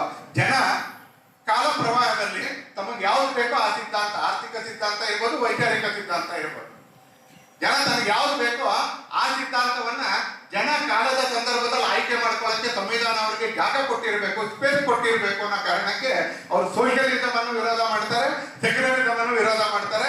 ಅದೇ ಸಂವಿಧಾನ ಸಭೆಯ ನಡವಳಿಕೆಗಳು ಮತ್ತು ಅಂಬೇಡ್ಕರ್ ಅವರ ಸಮಗ್ರ ಬರಹದ ಆಧಾರದ ಮೇಲೆ ಹೇಳ್ತೀನಿ, ಇವೆರಡನ್ನೂ ಕೂಡ ವಿರೋಧ ಮಾಡ್ತಾರೋ ಅದನ್ನು ಸೇರಿಸಿದ್ದನ್ನೆಲ್ಲ ಹೇಳಿದ್ಮೇಲೆ ಈಗ ಸಂವಿಧಾನ ತಿದ್ದುಪಡಿ ಅಂತಕ್ಕಂಥ ವಿಷಯವನ್ನು ಯಾರು ಮಾತಾಡ್ಸೋದಿಲ್ಲ. ಯಾಕಂದ್ರೆ ಯಾರು ಎತ್ತುತ್ತಾರೋ ಅದು ಒಂದು ಬೆರಳು ಇನ್ನೊಬ್ರಿಗೆ ತೋರಿಸ್ತಾ ಇರಬೇಕಾದ್ರೆ 4 ಬೆರಳು ಅವ್ರಿಗೆ ತೋರಿಸ್ತಾ ಇರುತ್ತೆ ಅಂತ ಗೊತ್ತಾದ ಮೇಲೆ ಕರ್ನಾಟಕದಲ್ಲಿ ಈಗ ಸಂವಿಧಾನ ತಿದ್ದುಪಡಿ ಅನ್ನೋದನ್ನ ಯಾರು ಹೇಳೋದಿಲ್ಲ. ಡಾಕ್ಟರ್ ಬಾಬಾ ಸಾಹೇಬ್ ಅಂಬೇಡ್ಕರ್ಗೆ ಭಾರತ ರತ್ನ ಕೊಡಕ್ಕೆ ಬೇಡ ಅಂತ ಟರಾವ್ ಮಂಡಿಸಿದ್ರು, ನಿರ್ಣಯ ಮಾಡಿದ್ರು ಅನ್ನೋದು ಹೊರಗೆ ಬಂದ್ಮೇಲೆ ಇನ್ನೊಂದಷ್ಟು ಗಂಟೆಗಳ ನಿಧಾನ ಕಡಿಮೆ ಆಯ್ತು ಅಂತಾನೆ. ಯಾರು ಡಾಕ್ಟರ್ ಬಾಬಾ ಸಾಹೇಬ್ ಅಂಬೇಡ್ಕರ್ ಅವರಿಗೆ ವಿರೋಧಿ ಅಂತ ಹೇಳ್ತಿದ್ರು ಅಂತ ವಿರೋಧಿಗಳ ಸರ್ಕಾರ ಇರ್ಬೇಕಾದ್ರೆ ಬಾಬಾ ಸಾಹೇಬ್ ಅಂಬೇಡ್ಕರ್ ಅವರಿಗೆ ಭಾರತ ರತ್ನ ಸಿಕ್ತು ಅಂತ ಜನಕ್ಕೆ ಗೊತ್ತಾದ್ಮೇಲೆ ಡಾಕ್ಟರ್ ಬಾಬಾ ಸಾಹೇಬ್ ಅಂಬೇಡ್ಕರ್ ಅವರಿಗೆ ಭಾರತ ರತ್ನ ಕೊಡೋದಕ್ಕಿಂತ ಮುಂಚೆ ತಮ್ಗೆ ಕೊಟ್ಕೊಂಡಿದ್ರು ಈ ದೇಶದಲ್ಲಿ ಅಂತ ಗೊತ್ತಾದ್ಮೇಲೆ ಇನ್ನೊಂದೆರಡು ಗಂಟೆಗಳು ಸರಿ ಹೋಗ್ಬಿಟ್ಟ ಅಂತ, ಅವುಗಳದ್ದು ವಾಲ್ಯೂಮ್ಗಳು ಕಡಿಮೆ ಆಗ್ಬಿಡ್ತು, ಅನೇಕ ಕಡಿಮೆ ಆಯ್ತು ಅಂತಾನೆ. ಹೀಗೆ ನಡೀತಾ ನಡೀತಾ ಈಗ ನಿಧಾನಕ್ಕೆ ವಿಷ ಕಡಿಮೆ ಆಗ್ತಾ, ಇನ್ನೊಂದ್ ಸ್ವಲ್ಪ ವಿಷ ಇದೆ ಅಂತದೆ, ವಿಷ ಕಡಿಮೆ ಆಗ್ಬೇಕು, ವಾದಗಳು ನಡಿಬೇಕು. ಈ ದೇಶ ವಾದಗಳಿಗೆ, ಈ ದೇಶ ಚರ್ಚೆಗಳಿಗೆ, ಚರ್ಚೆಯ ಮುಖಾಂತರ ಅಮೃತ ಹೊರಗೆ ತರಕ್ಕೆ ಯಾವಾಗಲೂ ತನ್ನಂತ ತೆರೆದುಕೊಂಡು ಇಟ್ಕೊಂಡಿರ್ತಕ್ಕಂಥ ಸಮಾಜ ನಮ್ದು, ಸಂಸ್ಕೃತಿ. ಈ ದೇಶ ಯಾವಾಗಲೂ ಇದಮಿತ್ತಮ್ ಅನ್ನೋದನ್ನ ಯಾವತ್ತೂ ಪ್ರಯೋಗ ಮಾಡಲಿಲ್ಲ. ಅಂತಿಮ ಸತ್ಯ ಅಂತ ನಾವು ಯಾವತ್ತೂ ಹೇಳಲಿಲ್ಲ, ಅಂತಿಮ ಸತ್ಯ ಅಂತ ಹೇಳಲಿಲ್ಲ, ಅಂತಿಮ ಪುಸ್ತಕ ಅಂತ ಹೇಳಲಿಲ್ಲ, ಅಂತಿಮ ಪ್ರವಾದಿ ಅಂತೂ ನಾವು ಯಾವತ್ತೂ ಹೇಳಲಿಲ್ಲ ಅಂತಾನೆ. ಹಾಗಾಗಿ ಇವತ್ತು ಹೊಸ ಹೊಸ ಗುರುಗಳು ಹೊರಗೆ ಬರ್ತಾನೆ ಇರ್ತಾರೆ, ಇವತ್ತು ಹೊಸ ಹೊಸ ಮೀಮಾಂಸೆಗಳು ಹೊರಗೆ ಬರ್ತಾನೆ ಇರುತ್ತೆ. ಇವತ್ತು 4 ಜನ ಯಾವ್ದೋ ಪೂಜೆ ಶುರು ಮಾಡ್ತಾರೆ, ಆಮೇಲೆ ಕೋಟ್ಯಾಂತರ ಜನ ಅದನ್ನ ಅಳವಡಿಸ್ಕೊಳ್ತಾರೆ ಅಂತಾರೆ. ಹಳೆ ದೇವರು ನಿಧಾನಕ್ಕೆ ಮತಕ್ಕಾಗ್ತಾರೆ, ಬಿತ್ತಾಕಲ್ಲ, ಹಳೆ ದೇವರು ನಿಧಾನಕ್ಕೆ ಮತಕ್ಕಾಗ್ತಾರೆ. ಇಲ್ಲಿ ವಯಸ್ಸಾಗಿರ್ತಕ್ಕಂಥವ್ರು ಕೂತಿರೋರಲ್ಲಿ ತುಂಬಾ ಜನ ನಿಮ್ ಬಾಲ್ಯದಲ್ಲಿ ಸಂಕಷ್ಟ ಚತುರ್ಥಿ ಅಂತ ಕೇಳೇ ಇರಲಿಲ್ಲ. ಇವತ್ತು ಇಲ್ಲಿರುವಂತ ಅರ್ಧದಷ್ಟು ಜನ ಒಂದು ಸಂಕಷ್ಟ ಚತುರ್ಥಿ ಅಂತ ಉಪವಾಸ ಮಾಡ್ತಾರೆ, ಇಲ್ಲ ಸಂಕಷ್ಟ ಚತುರ್ಥಿ ಅಂತ ದೇವಸ್ಥಾನಕ್ಕೆ ಹೋಗ್ತಾರೆ, ಇಲ್ದಿದ್ರೆ ಕೆಲವರು ಸಂಕಷ್ಟ ಚತುರ್ಥಿ ಅಂತ ರಾತ್ರಿ ಒಳ್ಳೆ ಊಟ ಮಾಡ್ತಾರೆ. ಬಹಳ ಜನ 60 ದಾಟಿರ್ತಕ್ಕಂಥವ್ರಿಗೆ ನಮ್ಗೆ ಯಾರಿಗೂ ಕೂಡ ಸಂಕಷ್ಟ ಚತುರ್ಥಿ ಅನ್ನೋ ಶಬ್ದ ನಮ್ಮ ಬಾಲ್ಯದಲ್ಲಿ ಕೇಳಿರಲಿಲ್ಲ. ಹೊಸತನ್ನ ಹುಡುಕೊಳ್ಳುತ್ತೆ ಈ ಸಮಾಜ, ಹೊಸ ಆಚರಣೆಗಳನ್ನ, ಹೊಸ ವಿಚಾರವನ್ನ. ಹಾಗಾಗಿ ನಮ್ಮ ದೇಶದ ಋಷಿಗಳು ಹೇಳಿದ್ರು, ಆನೋ ಭದ್ರಾಕೃತವೋ ಎಂತು ವಿಶ್ವತಃ ಅಂತ. ಆನೋ ಭದ್ರಾಕೃತವೋ ಎಂತು ವಿಶ್ವತಃ, let noble thoughts come from all corners of the world. ಆನೋ ಭದ್ರಾಕೃತವೋ ಎಂತು ವಿಶ್ವತಃ, let noble thought come from all parts of the world, all corners of the world ಅಂತ ಈ ದೇಶದ ಋಷಿಗಳು ಹೇಳಿದ್ರು. ಒಳ್ಳೇದು ಎಲ್ಲ ಕಡೆಯಿಂದ ಬರ್ಲಿ, ಟೆಕ್ನಾಲಜಿ ಬರ್ಬೇಕು, ಬರ್ಲಿ. ಆದ್ರೆ ಅನೇಕ ಸಲ ಸಮಯ ಸಾಧಕತನದ ಹೊಂದಾಣಿಕೆಗಳನ್ನ ನಾವು ಹೊರಗಡೆಯಿಂದ ಬಂದಿರತಕ್ಕಂಥ ವಿಚಾರಗಳು, ನಂಬಿಕೆಗಳ ಜೊತೆಗೆ ನಾವು ಮಾಡ್ಕೊಳ್ಳಕ್ಕೆ ಅಂತ ಹೋಗ್ಬಾರ್ದು. ಸಮಯ ಸಾಧಕತನದ ಕಾರಣಕ್ಕೆ, ರಾಜಕೀಯದ ಕಾರಣಕ್ಕೆ, ಅಥವಾ ವೈಚಾರಿಕವಾಗಿ ನಮ್ಗೇನೋ ಪದ್ಧತಿ ಇದೆ ಅದಕ್ಕೆ ಸುಳ್ಳನ್ನು ಪ್ರಚಾರ ಮಾಡ್ತಾ ನಾವು ಹೊರಗಿಂದ ಬಂದಿರತಕ್ಕಂಥ ವಿಚಾರಗಳ ಜೊತೆಗೆ ಅಥವಾ ನಿಜವಾದ ಯಾವ ಸಂಗತಿಗಳಿದೆ ಅದ್ರ ಜೊತೆಗೆ ಕಾಂಪ್ರಮೈಸ್ ಮಾಡ್ಕೊಳ್ಬಾರ್ದು, ಹೊಂದಾಣಿಕೆ ಮಾಡ್ಕೊಳ್ಬಾರ್ದು ಅಂತಕ್ಕಂಥ ಒಂದು ಅದ್ಭುತವಾಗಿರ್ತಕ್ಕಂಥ ಅಮೃತ ಮಂಥನ ಕಳೆದ ಒಂದು 8-10 ವರ್ಷಗಳಿಂದ ಕರ್ನಾಟಕದಲ್ಲಿ ನಡೀತಾ ಇದೆ. ಬಹಳ ಖುಷಿ ಇದೆ, ನನಗೆ ಬಹಳ ಖುಷಿ ಅಂತ ಹೇಳಿ. ನಾನು ಬೆಳಿಗ್ಗೆ ಬರ್ತಾನು ಸುಧಾಕರ್ ಹೊಸಳ್ಳಿ ಅವ್ರಿಗೆ ಹೇಳಿದೆ, ನಿಮ್ ಕೆಲಸ ಮುಕ್ಕಾಲು ಭಾಗ ಮುಗಿದೋಗ್ಬಿಟ್ಟಿದೆ, ಕಡೆ ಒಂದು 25% ಏನ್ ಬಾಕಿ ಇದೆಯಲ್ಲ ಅದಕ್ಕೆ ನೀವು ಬರೆದಿರೋ ಪುಸ್ತಕ ಅನೇಕ ಕಡೆ ಆಧಾರವಾಗಿ ನಿಂತ್ಕೊಳ್ಳುತ್ತೆ. ಈ ದೇಶದಲ್ಲಿ ವೈಚಾರಿಕವಾಗಿ ಈ ದೇಶದಲ್ಲಿ ಇರ್ತಕ್ಕಂಥ ಒಂದು ಬಹುದೊಡ್ಡ ತಾಕತ್ತನ್ನ ಅದನ್ನ ಕಮ್ಯುನಿಸ್ಟರು ಮತ್ತು ಎಡಪಂಥೀಯ ವಿಚಾರದ ಲೇಖಕರು ಕಳೆದ 100 ವರ್ಷಗಳಿಂದ ಮೆಕಾಲೆ ಶಿಕ್ಷಣ ಪದ್ಧತಿಯಲ್ಲಿ ಯಾರು ಹೊರಗೆ ಬಂದ್ರ ಅಂತವರು ತಮ್ಮದೇ ಆಗಿರತಕ್ಕಂಥ ಪರ್ಸೆಪ್ಷನ್ ಮತ್ತು ನರೇಟಿವ್ ಎರಡನ್ನ ಒಂದಾಗಿ ಮಾಡಿ, ಪರ್ಸೆಪ್ಷನ್ ಮತ್ತು ನರೇಟಿವ್ಗಳ ಆಧಾರದ ಮೇಲೆ ಈ ದೇಶದ ಚಿಂತನೆಗಳನ್ನ ರೂಪಿಸಬೇಕು ಅಂತ ಕಳೆದ 100 ವರ್ಷದಲ್ಲಿ ಪ್ರಯತ್ನ ಪಡ್ತಾ ಹೋದ್ರು. ನಾನು ಉದಾಹರಣೆ ಕೊಡ್ತೀನಿ ನಿಮಗೆ. ಆ 100 ವರ್ಷದಲ್ಲಿ ಪ್ರಯತ್ನ ಪಡ್ತಾ ಹೋಗಿದ್ದಕ್ಕೆ ಆ 100 ವರ್ಷಗಳ ಇತಿಹಾಸದಲ್ಲಿ 90 ವರ್ಷಗಳ ಕಾಲ ಅನ್ಕಂಟೆಸ್ಟೆಡ್ ಸಕ್ಸಸ್ ಕೂಡ ಸಿಕ್ತು ಅವರಿಗೆ. ಯಾರು ಅವ್ರ ಎದುರಿಗೆ ಮಾತಾಡ್ತಾನೆ ಇರಲಿಲ್ಲ, ಯಾರು ಅವ್ರನ್ನ ಕಂಟೆಸ್ಟೇ ಮಾಡ್ತಾ ಇರಲಿಲ್ಲ, ಹೌದು ಅಂತ ಒಪ್ಕೊಳ್ತಾ ಹೋದ್ರು. 5 ಪೀಳಿಗೆಗಳ ಜನ ಇದನ್ನೇ ಸತ್ಯ ಅಂತ ನಂಬ್ಕೊಂಡು ಬಂದ್ರು, 5 ಪೀಳಿಗೆಗಳ ಜನ ಇದನ್ನೇ ಸತ್ಯ ಅಂತ ನಂಬ್ಕೊಂಡು ಬಂದ್ರು ಅಂತಾನೆ. ನಿಧಾನಕ್ಕೆ ಕಳೆದ ಒಂದು 15-20 ವರ್ಷಗಳಿಂದ ಅನೇಕ ಕಾರಣಗಳು. ನಾನೊಂದು ರಾಜಕೀಯ ಪಕ್ಷದ ಕಾರ್ಯಕರ್ತ, ಎಲ್ಲೂ ಒಂದು ರಾಜಕೀಯ ಪಕ್ಷದ ಸಂಸದರು. ಅದ್ರ ನಾನು ಇಲ್ಲಿ ಕೂತ್ಕೊಂಡಿರ್ತಕ್ಕಂಥ ಎಲ್ಲರಲ್ಲೂ ಕೈ ಮುಗಿದು ಹೇಳ್ತೀನಿ, ಅದನ್ನ ಮರೆತು ಬಿಡಿ ಅಂತೇಳಿ ನಾನು ಹೇಳ್ತಾ ಇರ್ತಕ್ಕಂಥ ವಿಚಾರವನ್ನು ಹೇಳ್ತಾ ಇರ್ಬೇಕಾದ್ರೆ ಅದನ್ನ ಮರೆತು ಬಿಡಿ ಅಂತ ಹೇಳ್ತಾರೆ. ನಾನು ಆ ರಾಜಕೀಯ ಪಕ್ಷದ ಯಾವ ರಾಜಕೀಯ ಪಕ್ಷದ ನಾನು ಕಾರ್ಯಕರ್ತನ ಅದರ ನೆಲೆಯಲ್ಲಿ ನಾನು ಒಂದೇ ಒಂದು ಶಬ್ದವನ್ನು ಇವತ್ತು ಮಾತಾಡೋದಿಲ್ಲ, ಪ್ರಾಮಾಣಿಕವಾಗಿ ಹೇಳ್ತೇನೆ. ಒಂದೇ ಒಂದು ಶಬ್ದ ಅದರ ಮೇಲೆ ನಾನು ಮಾತಾಡೋದಿಲ್ಲ. ಈ ಪುಸ್ತಕವನ್ನಾಗ್ಲಿ ನಾನು ಆಗೋ ಮಾತುಗಳನ್ನಾಗ್ಲಿ ಅದನ್ನ ಯಾವುದೋ ಒಂದು ಕನ್ನಡಕದಲ್ಲಿ ಯಾರು ಕೂಡ ನೋಡಬಾರ್ದು ಅಂತಾರೆ. ನಾನು ಹೇಳ್ತಾ ಇರೋ ವಿಚಾರ ಅಥವಾ ಈ ಪುಸ್ತಕದ ವಿಚಾರವನ್ನ ಬರೆದವರು ಯಾರು ಅಂತಲ್ಲ, ಸತ್ಯ ಏನು ಅನ್ನೋದ್ರ ಆಧಾರದ ಮೇಲೆ ವಿಮರ್ಶೆ ಮಾಡಬೇಕು. ಆದ್ರೆ ಕಳೆದ 100 ವರ್ಷಗಳಲ್ಲಿ ಪಶ್ಚಿಮದ ಪ್ರಭಾವಕ್ಕೆ ನಮ್ಮ ದೇಶದಲ್ಲೂ ತುಂಬಾ ಜನ ಪರ್ಸೆಪ್ಷನ್ಗಳು ಮತ್ತು ನರೇಟಿವ್ಗಳ ಆಧಾರದ ಮೇಲೆ, ಕಥನದ ಆಧಾರದ ಮೇಲೆ ಈ ದೇಶದಲ್ಲಿ ಅನೇಕ ಹೊಸ ತರ್ಕಗಳನ್ನ, ಹೊಸ ಸತ್ಯಗಳನ್ನ, ಸತ್ಯ ಆಗಿರ್ಲಿಲ್ಲ ಅದು ಬಟ್ ನ್ಯೂ ಟ್ರೂತ್ ಅಂತ ಹೇಳಿ ಮತ್ತು ಹೊಸ ಅನೇಕ ವಿಚಾರಗಳನ್ನ ಈ ದೇಶದಲ್ಲಿ ಇಡಕ್ಕೆ ಅಂತ ಪ್ರಯತ್ನ ಪಟ್ಟರು. ನಾನು ಸ್ವಲ್ಪ ಅರ್ಥ ಮಾಡ್ತಕ್ಕೆ ಅಂತ, ನಾನು ಅಹಂಕಾರದಲ್ಲಿ ಶಬ್ದ ಹೇಳ್ತಾ ಇಲ್ಲ, ಅನೇಕ ವಿದ್ಯಾರ್ಥಿಗಳು ಮತ್ತು ವಿದ್ಯಾರ್ಥಿನಿಯರು ಕೂತಿದ್ದೀರಿ, ಹಾಗೋಸ್ಕರ ನಾನು ಅರ್ಥ ಮಾಡ್ತಕ್ಕೆ ಅಂತ ಹೇಳ್ತೀನಿ. ಈ ನರೇಟಿವ್ ಅಂದ್ರೆ ಏನು ಅನ್ನೋದಕ್ಕೆ ಒಂದು ಸಣ್ಣ ಉದಾಹರಣೆ ಜೊತೆಗೆ ಆರಂಭ ಮಾಡ್ತೀನಿ. ನಾನು ನಮ್ಮ ಸಂಘಟನೆಗಳ ಕಾರ್ಯಾಗಾರಗಳಲ್ಲಿ ವರ್ಕ್ಶಾಪ್ ಅಲ್ಲಿ ನಾನು ಇದೇ ಉದಾಹರಣೆ ಜೊತೆಗೆ ಆರಂಭ ಮಾಡ್ತೀನಿ. ಉದಾಹರಣೆಗೆ ಇಲ್ಲಿ ಕುತ್ಕೊಂಡಿರ್ತಕ್ಕಂಥ 90% ಜನ ನಾನು ಒಂದು ಯಾವ ವಾಕ್ಯ ಹೇಳ್ತೀನಿ ಇದನ್ನು ಒಪ್ಕೊತೀವಿ, ಯಾಕಂದ್ರೆ it has been drilled into our conscious. ನಮ್ಮ ಸಾಕ್ಷಿ ಪ್ರಜ್ಞೆ ಒಳಗೆ ಅದನ್ನ ಕಳೆದ 100, 150, 200 ವರ್ಷಗಳಲ್ಲಿ ಡ್ರಿಲ್ ಮಾಡಿಬಿಟ್ಟಿದ್ದಾರೆ. ಏನು ಅಂತ ಹೇಳಿದ್ರೆ ಒಂದು ಇಂಗ್ಲಿಷ್ ವಾಕ್ಯ, ಅದನ್ನ ನಿಧಾನಕ್ಕೆ ಕೇಳಿ, ವೈಟ್ ಈಸ್ ಬ್ಯೂಟಿಫುಲ್, ಇದನ್ನೆಲ್ಲರೂ ಬರ್ತದೆ, ಬಿಳಿ ಅದು ಸುಂದರವಾಗಿರುತ್ತೆ. ಆದ್ರೆ ಅದಕ್ಕೊಂದು ಶಬ್ದ ಸೇರಿಸಿದ್ರು. ಏನ್ ಶಬ್ದ ಸೇರಿಸಿದ್ರು ಅಂತ ಕೇಳಿದ್ರೆ ಓನ್ಲಿ ವೈಟ್ ಈಸ್ ಬ್ಯೂಟಿಫುಲ್ ಅಂತ ಒಂದು ಶಬ್ದ ಸೇರಿಸಿದ್ರು. 150 ವರ್ಷಗಳ ಕೆಳಗೆ ಓನ್ಲಿ ವೈಟ್ ಈಸ್ ಬ್ಯೂಟಿಫುಲ್ ಅಂತ ಸೇರಿಸಿದ್ರು. ಇದಕ್ಕೆ ತರ್ಕ ಇದೆಯಾ? ಇದಕ್ಕೆ ತರ್ಕ ಇಲ್ಲ. ಇದರಿಂದ ಸತ್ಯ ಇದೆಯಾ? ಇದರಿಂದ ಸತ್ಯ ಇಲ್ಲ. ಇದರಿಂದ ಇರೋದೇನು ಅಂತ ಕೇಳಿದ್ರೆ ನರೇಟಿವ್ ಮತ್ತು ವ್ಯಾಪಾರ. ಈ ದೇಶದಲ್ಲಿ ದ್ರೌಪದಿ ಆಕೆ ಬೆಳ್ಳಗಿರ್ಲಿಲ್ಲ, ಈ ದೇಶದಲ್ಲಿ ಕೃಷ್ಣ ಆತ ಬೆಳ್ಳಗಿರ್ಲಿಲ್ಲ, ಈ ದೇಶದಲ್ಲಿ ಅನೇಕ ಇತ್ತೀಚಿನ ಹೀರೋಗಳು ಮತ್ತು ಹೀರೋಯಿನ್ಗಳು ಅವರು ಯಾರು ಬೆಳ್ಳಗಿರಲಿಲ್ಲ. ಆದ್ರೆ ಜಗತ್ತಲ್ಲಿ ಒಂದು ಸಿದ್ಧಾಂತವನ್ನ ಹರಡಿದ್ರು ಪಶ್ಚಿಮದಿಂದ, ಓನ್ಲಿ ವೈಟ್ ಇಸ್ ಬ್ಯೂಟಿಫುಲ್. ಎಲ್ಲವೂ ಯುರೋಪ್ನ ಮೂಸೆಯಲ್ಲಿ ಪ್ರಾರಂಭ ಆಯಿತು, ಯುರೋಪಿನ ಮೂಸೆಯಲ್ಲಿ ಆರಂಭ ಆಯಿತು. ಆ ಯುರೋಪ್ನಿಂದ ಅಮೆರಿಕಕ್ಕೆ ಹೋಯ್ತು, ಯುರೋಪ್ನಿಂದ ಏಷ್ಯಾಕ್ಕೆ ಬಂತು, ಅಮೆರಿಕದಿಂದ ಏಷ್ಯಾಕ್ಕೆ ಬಂತು. ನಿಧಾನಕ್ಕೆ ಇಲ್ಲಿ ಕೂತ್ಕೊಂಡಿರ್ತಕ್ಕಂಥ ಎಲ್ಲ ಯುವಕರು ಮತ್ತು ಯುವತಿಯರು ನಾವು ಅತ್ಯಂತ ಜಾಸ್ತಿ ಸಮಯವನ್ನು ಯಾವ್ದ್ರಲ್ಲಿ ಕಳಿತೀವಿ ಅಂತ ಕೇಳಿದ್ರೆ ನಮ್ಮ ಬಣ್ಣವನ್ನ ಬಿಳಿ ಮಾಡ್ಕೊಳ್ಳೋದಕ್ಕೋಸ್ಕರ ಕಳಿತೀವಿ. ಅದರಿಂದ ಬೆಳೆದಿದ್ದೇನು ಅಂತ ಕೇಳಿದ್ರೆ ಹತ್ರ ಒಂದು ವರ್ಷಕ್ಕೆ 6 ಲಕ್ಷ ಕೋಟಿ ರೂಪಾಯಿಗಳ ಕಾಸ್ಮೆಟಿಕ್ ಇಂಡಸ್ಟ್ರಿ ಬೆಳೀತು ಒಂದು ವಾಕ್ಯದಿಂದ. ಆರೋಗ್ಯ ಕಾಪಾಡಿಕೊಳ್ಬೇಕು ಅಂತಲ್ಲ, ಓನ್ಲಿ ವೈಟ್ ಈಸ್ ಬ್ಯೂಟಿಫುಲ್ ಅಂತ ಹೇಳಿದ್ರೆ ಸಣ್ಣ ಮಗು 2 ವರ್ಷಕ್ಕೆ ಆರಂಭ ಮಾಡುತ್ತೆ ನಾನು ಹೇಗೆ ಬೆಳ್ಳಗಾಗೋದು ಅಂತ. ಭಗವಂತ ಕೊಟ್ಟಿರೋದನ್ನ ಯಾವತ್ತೂ ಬದಲಾಯಿಸಕ್ ಸಾಧ್ಯ ಇಲ್ಲ, ಬದಲಾಯಿಸಕ್ ಸಾಧ್ಯ ಇಲ್ಲ. ಒಂದು ಸ್ವಲ್ಪ ಒಪ್ಪವರ್ಣಗೊಳಿಸ್ಕೊಳ್ಬೋದು ಅದನ್ನೇ ಹೊರತು ಭಗವಂತ ಕೊಟ್ಟಿರೋದನ್ನ ಬದಲಾಯಿಸ್ಕೊಳಕ್ ಸಾಧ್ಯನೇ ಇಲ್ಲ. 2 ವರ್ಷದ 3 ವರ್ಷದ ಮಕ್ಕಳಿಂದ ಆರಂಭ ಆಗುತ್ತೆ, ನಾನು ಬೆಳ್ಳಗಾಗೋದು ಹೇಗೆ ಅಂತ ಆರಂಭ ಆಗುತ್ತೆ. ಪರ್ಸೆಪ್ಷನ್ ಮತ್ತು ನರೇಟಿವ್ ಅಂದ್ರೆ ಇದು ಅರ್ಥ ಮಾಡ್ಕೊಳ್ಳಿ ಅಂತ. ಪರ್ಸೆಪ್ಷನ್ ಮತ್ತು ನರೇಟಿವ್ ಅಂದ್ರೆ ಇದು, ಇದನ್ನ ಹಾಸ್ಯಕ್ಕೆ ತಗೊಳ್ಬೇಡಿ ಅಂತ. ಈ ದೇಶದಲ್ಲಿ ಭಗವಂತನ ಸೃಷ್ಟಿಯಲ್ಲಿ ಇರ್ತಕ್ಕಂಥ ಎಲ್ಲ ಬಣ್ಣಗಳು ಸುಂದರ ಅಂತಲೇ ಅನ್ಕೊಂಡು ಬಂದಿತ್ತು, ಎಲ್ಲ ಬಣ್ಣಗಳು ಸುಂದರ ಅನ್ಕೊಂಡೇ ಬಂದಿತ್ತು ಅಂತ. ಯಾವ ಬಣ್ಣಕ್ಕೂ ನಾವು ತಿರಸ್ಕಾರ ಮಾಡಲಿಲ್ಲ. ಅಯ್ಯಪ್ಪ ಮಾಲೆ ಹಾಕೋರಿಗೆ ಕಪ್ಪು ಬಟ್ಟೆನೇ ಹಾಕಬೇಕು, ಶ್ರೀಶೈಲದ ಪಾದಯಾತ್ರೆ ಹಾಕಿ ಹೋಗೋರಿಗೆ ಕೇಸರಿ ಬಟ್ಟೆನೇ ಹಾಕೊಳ್ಬೇಕು. ಕಪ್ಪುಗೂ ಸ್ಥಾನ ಇತ್ತು ನಮ್ಮ ಹತ್ರ, ಕೇಸರಿಗೂ ಸ್ಥಾನ ಇತ್ತು, ಹಸಿರಿಗೂ ಅದ್ಭುತವಾಗಿರ್ತಕ್ಕಂಥ ಸ್ಥಾನ ಇತ್ತು ನಮ್ಮ ಹತ್ರ ಅಂತ. ಆದ್ರೆ ನಿಧಾನಕ್ಕೆ ಒಂದು ನರೇಷನ್ ಆರಂಭ ಆಯಿತು, black is not beautiful, only white is beautiful ಅಂತ. ವ್ಯಾಪಾರಿ ತರ್ಕಗಳಿವೆಲ್ಲವೂ ಇದ್ರಲ್ಲಿ ಯಾವ ಸತ್ಯನೇ ಇಲ್ಲ ಅಂತ, ಯಾವ ಸತ್ಯನೇ ಇಲ್ಲ. ಹೀಗೆ ಅನೇಕ ಸಂಗತಿಗಳನ್ನ ನಮ್ಮ ದೇಶದಲ್ಲಿ ಇದು ಅತ್ಯಂತ ಸಹಜವಾಗಿ ಎಲ್ರಿಗೂ ಅಪ್ಲೈ ಆಗ್ತಕ್ಕಂಥ ನರೇಟಿವ್ ಅಂತ ಆದ್ರೆ, ಹಾಗೆ ಇನ್ನನೇಕ ಸಂಗತಿಗಳು ಮಾಡಿದ್ರೆ ಏನು, ಆರ್ಯರು ಹೊರಗಡೆಯಿಂದ ಬಂದ್ರು, ರಾವಣ ಆರ್ಯ, ಮಹಿಷಾಸುರ ಆರ್ಯ, ಚಾಮುಂಡೇಶ್ವರಿ ಹೊರಗಡೆ ದೇವರು ಅಂತ ಪ್ರತಿ ವರ್ಷ ಅಕ್ಟೋಬರ್ ಬರ್ತಾ ಇದ್ದಂಗೆ, ಸೆಪ್ಟೆಂಬರ್ ಬರ್ತಾ ಇದ್ದಂಗೆ ಕೆಲವರಿಗೆ ಮೈ ಮೇಲೆ ಭೂತ ಬಂದಾಗುತ್ತೆ. ಇಲ್ಲ ನಾವು ಮಹಿಷಾಸುರ ಪೂಜೆ ಮಾಡ್ತೀವಿ, ಮಹಿಷಾಸುರ ಪೂಜೆ ಮಾಡ್ತೀವಿ, ಮಹಿಷಾಸುರ ಪೂಜೆ ಮಾಡ್ತೀವಿ ಅಂತ. ಎಲ್ಲಿಂದ ಬಂತು ಅಂತ ಗೊತ್ತಿಲ್ಲ. ಈ ದೇಶದಲ್ಲಿ ರಾವಣನ ಪೂಜೆ ಮಾಡೋರು ಇದ್ದಾರೆ. ನಾ ಇದನ್ನ ಹೇಳ್ತಾ ಇರ್ಬೇಕಾದ್ರೆ ರಾವಣನ ಪೂಜೆ ಮಾಡ್ತಕ್ಕಂಥ ಮನೆಗಳಿಗೆ ನಾನು ಹೋಗಿದ್ದೀನಿ, ಮಹಾರಾಷ್ಟ್ರದಲ್ಲಿ, ಮಧ್ಯಪ್ರದೇಶದಲ್ಲಿ. ರಾವಣನ ಪೂಜೆ ಮಾಡ್ತಕ್ಕಂಥ ದೇವಸ್ಥಾನಗಳಿಗೆ ಹೋಗಿದ್ದೀನಿ, ನಾನು ಹೋಗಿದ್ದೀನಿ, ನಾನು BM ಸಂತೋಷ್ ಹೋಗಿದ್ದೀನಿ ಅಂತಾನೆ. ಆದ್ರೆ ಅವ್ರು ಆ ಪೂಜೆಯನ್ನು ತಮ್ಮಷ್ಟಕ್ಕೆ ಇಟ್ಕೊಳ್ತಾರೆ ಹೊರತು ಅವ್ರ ಮೈಸೂರಿನಲ್ಲಿ ಚಾಮುಂಡೇಶ್ವರಿ ಪೂಜೆಗಿಂತ ಮುಂಚೆ, ದಸರಾಗಿಂತ ಮುಂಚೆ ಭೂತ ಬಂದವರ ಕುಣಿಯಲ್ಲ. ಅವ್ರು ತಮ್ಮ ಮನೆಗಳಲ್ಲಿ ಮಾಡ್ಕೊಂಡಿದ್ದಾರೆ, ತಮ್ಮ ಮನೆಗಳಲ್ಲಿ ಮಾಡ್ಕೊಂಡೆ. ಅವ್ರು ರಾಮನ ಅನ್ನಗೇ ಅಲ್ಲ. ನಾವು ಹೋಗಿದ್ದೀವಿ ಆ ಜನಜಾತಿ ಸಮಾಜಗಳ ಮನೆಗಳಿಗೆ, ಆ ಜನಜಾತಿ ಸಮಾಜಗಳ ದೇವಸ್ಥಾನಗಳಿಗೆ ನನ್ನ ಪ್ರವಾಸ ಸಂದರ್ಭದಲ್ಲಿ ಹೋಗಿದ್ದೇನೆ. ಇದೇ ರಾವಣನ ಪೂಜೆ ಮಾಡೋದು. ರಾವಣನ ಪೂಜೆ ಮಾಡೋದು ತಪ್ಪು ಅಂತ ಇದೆ ಹೇಳಿಲ್ಲ. ಆದ್ರೆ ದಸರಾಕ್ ಮುಂಚೆ ನಾವು ರಾವಣಂದೇ ಪೂಜೆ ಮಾಡ್ತೀವಿ, ಮಹಿಷಾಸುರಂದೇ ಪೂಜೆ ಮಾಡ್ತೀವಿ ಅಂತ ಕೇಳಿದ್ರೆ ಇಲ್ಲಿ ಆ ಎಡಪಂಥೀಯರು ಬಿಟ್ಟಿರ್ತಕ್ಕಂಥ ಅನೇಕ ಸಂಗತಿಗಳು ಏನ್ ನಮ್ಮ ಕಾನ್ಶಿಯಸ್ಗೆ ಡ್ರಿಲ್ ಮಾಡಿದೀವಿ ಅಂತ ನಾನು ಹೇಳಿದೆ. ಆ ತರ ಸಂಗತಿಗಳು ಇವತ್ತು ಈ ದೇಶದಲ್ಲಿ ಗಾಂಧಿ ಬಗ್ಗೆನೂ ಹರಡಿದ್ರು.